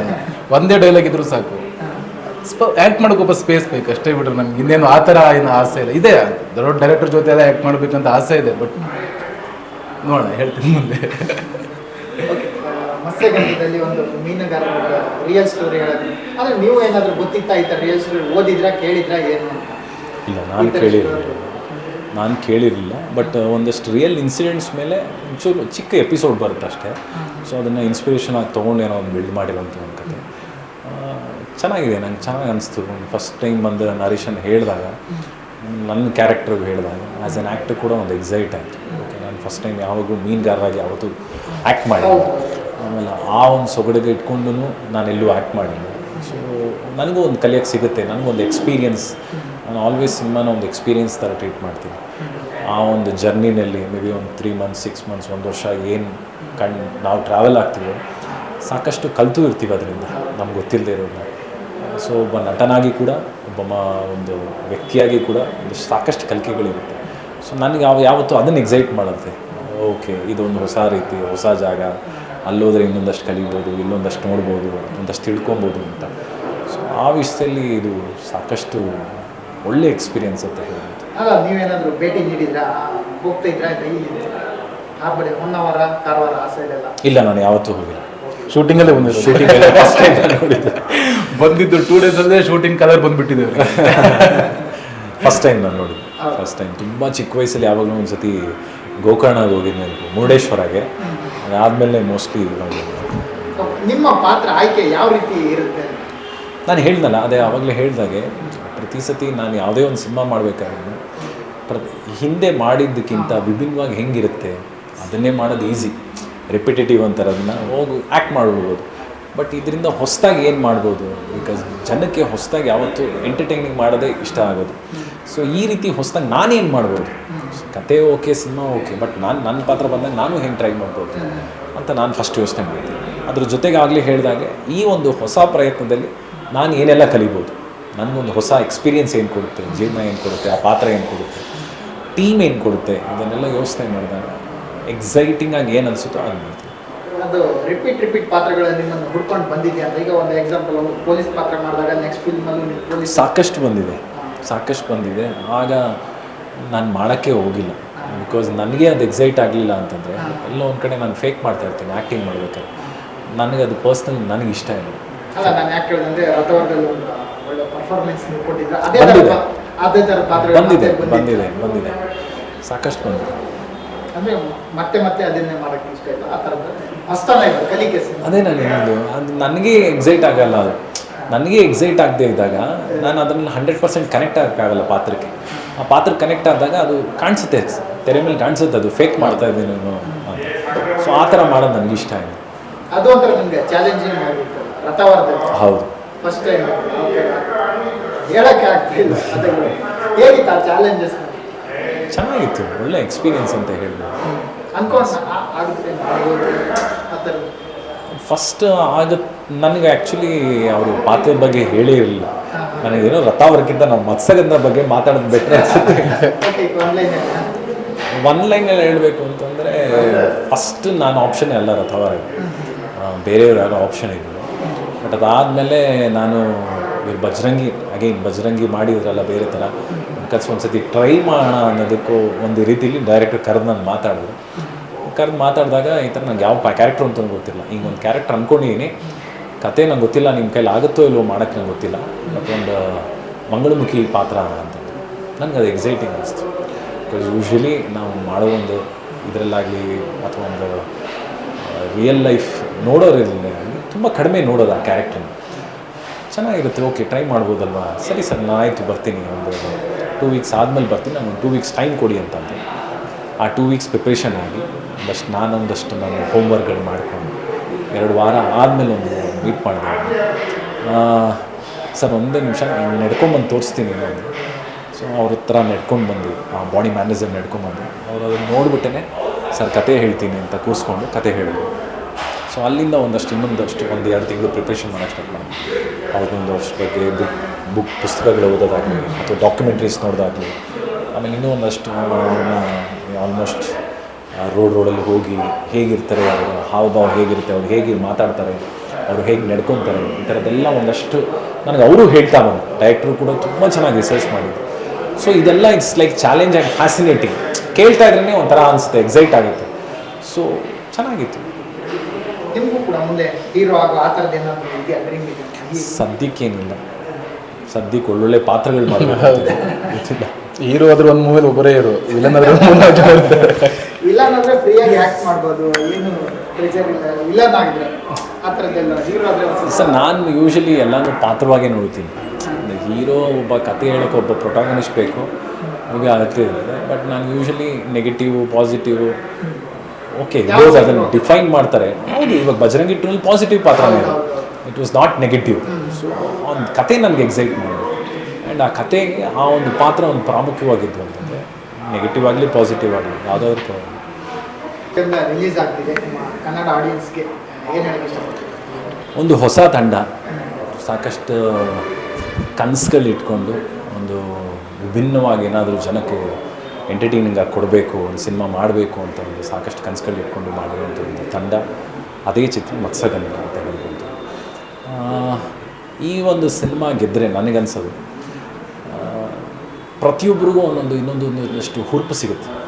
ಎಕ್ಸಾಂಪಲ್ ಡೈರೆಕ್ಟರಿಂದ ಹಿಡಿದು ಪ್ರೊಡ್ಯೂಸರಿಂದ ಹಿಡಿದು ನಟರಾಗಿಂದ ಅಥವಾ ಒಂದು ಮ್ಯೂಸಿಕ್ ಡೈರೆಕ್ಟರ್ ಆಗಿತ್ತು ಸಿನಿಮಾ ಗೆದ್ದಾಗ ಅಥವಾ ಒಂದು ಸಿನಿಮಾಗೆ ಒಂದು ಮನ್ನಣೆ ಸಿಕ್ತಾಗ ಓಕೆ ನಾನು ಇನ್ನೊಂದಷ್ಟು ಪ್ರಯತ್ನ ಮಾಡ್ಬೋದು ಈ ಥರ ಅಂತ ಹೇಳ್ತೀನಿ. ಸೊ ಅದಕ್ಕೆ ಎಲ್ಲರೂ ಒಂದು ಪ್ರೋತ್ಸಾಹ ಕೊಡಬೇಕು ಅಂತ ಕೇಳ್ಕೊಳ್ತೀನಿ. ಸೊ ಸಿನಿಮಾ ಇದೇ ಫೆಬ್ರವರಿ 23ನೇ ತಾರೀಕು ರಿಲೀಸ್ ಆಗ್ತಾಯಿದೆ. ಸೊ ಸಿನಿಮಾನ ಬಂದು ಎಲ್ಲರೂ ಚಿತ್ರಮಂದಿರಗಳಲ್ಲಿ ನೋಡಿ ಅಂತ ಕೇಳ್ಕೊತೀನಿ. It's on entertaining cinema. So ತುಂಬ ಚೆನ್ನಾಗಿ ಇಷ್ಟ ಆಗುತ್ತೆ ನಿಮಗೆ ಅಂತ ಹೇಳ್ತೀನಿ. ಹೊಸ ಮ್ಯೂಸಿಕ್ ಡೈರೆಕ್ಟರ್, ಹೊಸ ವಿಲನ್ ಆಗಿ ಎಂಟ್ರಿ ಎಲ್ಲರೂ ಹೊಸತನ ಬರ್ತಾ ಇದೆ. ಪ್ರೊಡ್ಯೂಸರ್ ಕೂಡ ಸರ್ ನೀವು ಹೇಳೋದು ಅದೇ ಇದೇ 23ಕ್ಕೆ ನಮ್ಮ ಸಿನಿಮಾ ಬರ್ತಾ ಇದೆ. ನೀವು ಕೊಟ್ಟಿರೋ ದುಡ್ಡಿಗೆ ಏನು ಲಾಸ್ ಆಗಲ್ಲ ಅಂತ ನನ್ನ ಅನಿಸಿಕೆ. ಅಂದರೆ ಎಲ್ಲರಿಗೂ ಸ್ಯಾಟಿಸ್ಫ್ಯಾಕ್ಷನ್ ಕೊಡೋಕ್ಕಾಗಲ್ಲ, ಬಟ್ ಮ್ಯಾಕ್ಸಿಮಮ್ ಎಲ್ಲರಿಗೂ ಇಷ್ಟ ಆಗುತ್ತೆ ಅಂತ ನನಗೆ ಅನಿಸ್ತಾ ಇದೆ. ಆದಷ್ಟು ಎಲ್ಲ ಥಿಯೇಟ್ರಿಗೆ ಬಂದು ನೋಡಿ. ಈ ಸಿನಿಮಾ ಕಂಪ್ಲೀಟ್ ಥಿಯೇಟ್ರಿಕಲ್ ಸಿನಿಮಾ. ಒಳ್ಳೆ ಮ್ಯೂಸಿಕ್ ಮಾಡಿದ್ದಾರೆ ಪ್ರಶಾಂತ್ ಸಿಂಗ್ ಅವರು, ಆ್ಯಂಡ್ ಎಲ್ಲ ಅದ್ಭುತವಾಗಿ ನಟನೆ ಮಾಡಿದ್ದಾರೆ. ಆ್ಯಂಡ್ ಡೈರೆಕ್ಷನ್ ಕೂಡ ಚೆನ್ನಾಗಿದೆ. ಎಲ್ಲರೂ ಪ್ಯಾಷನ್ ಇಟ್ಕೊಂಡೇ ಬಂದಿರೋರು. ಏನೋ ಒಂದು ಮಾಡಬೇಕು, ನಮ್ದೇನೋ ಒಂದು ಹಾಬಿ ಅಂತ ಯಾರು ಮಾಡ್ತಾ ಇಲ್ಲ, ಬಟ್ ಎಲ್ಲ ವಿತ್ ಪ್ಯಾಷನಲ್ಲೇ ಮಾಡಿರೋದು. ಸೊ ಇದೊಂದು ಸಿನಿಮಾ ಗೆದ್ದರೆ ಸರ್ ಹೇಳ್ದಂಗೆ ಒಂದಿಷ್ಟು ಜನರಿಗೆ ಲೈಫ್ ಸಿಗುತ್ತೆ. ಎಲ್ಲರೂ ಬಂದು ಥಿಯೇಟ್ರಿಗೆ ಬಂದು ಸಿನಿಮಾ ನೋಡಿ ಅಂತ. ಥ್ಯಾಂಕ್ ಯು ಸರ್, ನಿಮಗೆ all the best. Thank you so thank much. You thank you. SS TV cinema ಜಗತ್ತಿನ ಕ್ಷಣ ಕ್ಷಣದ ಸುದ್ದಿಯೊಂದಿಗೆ.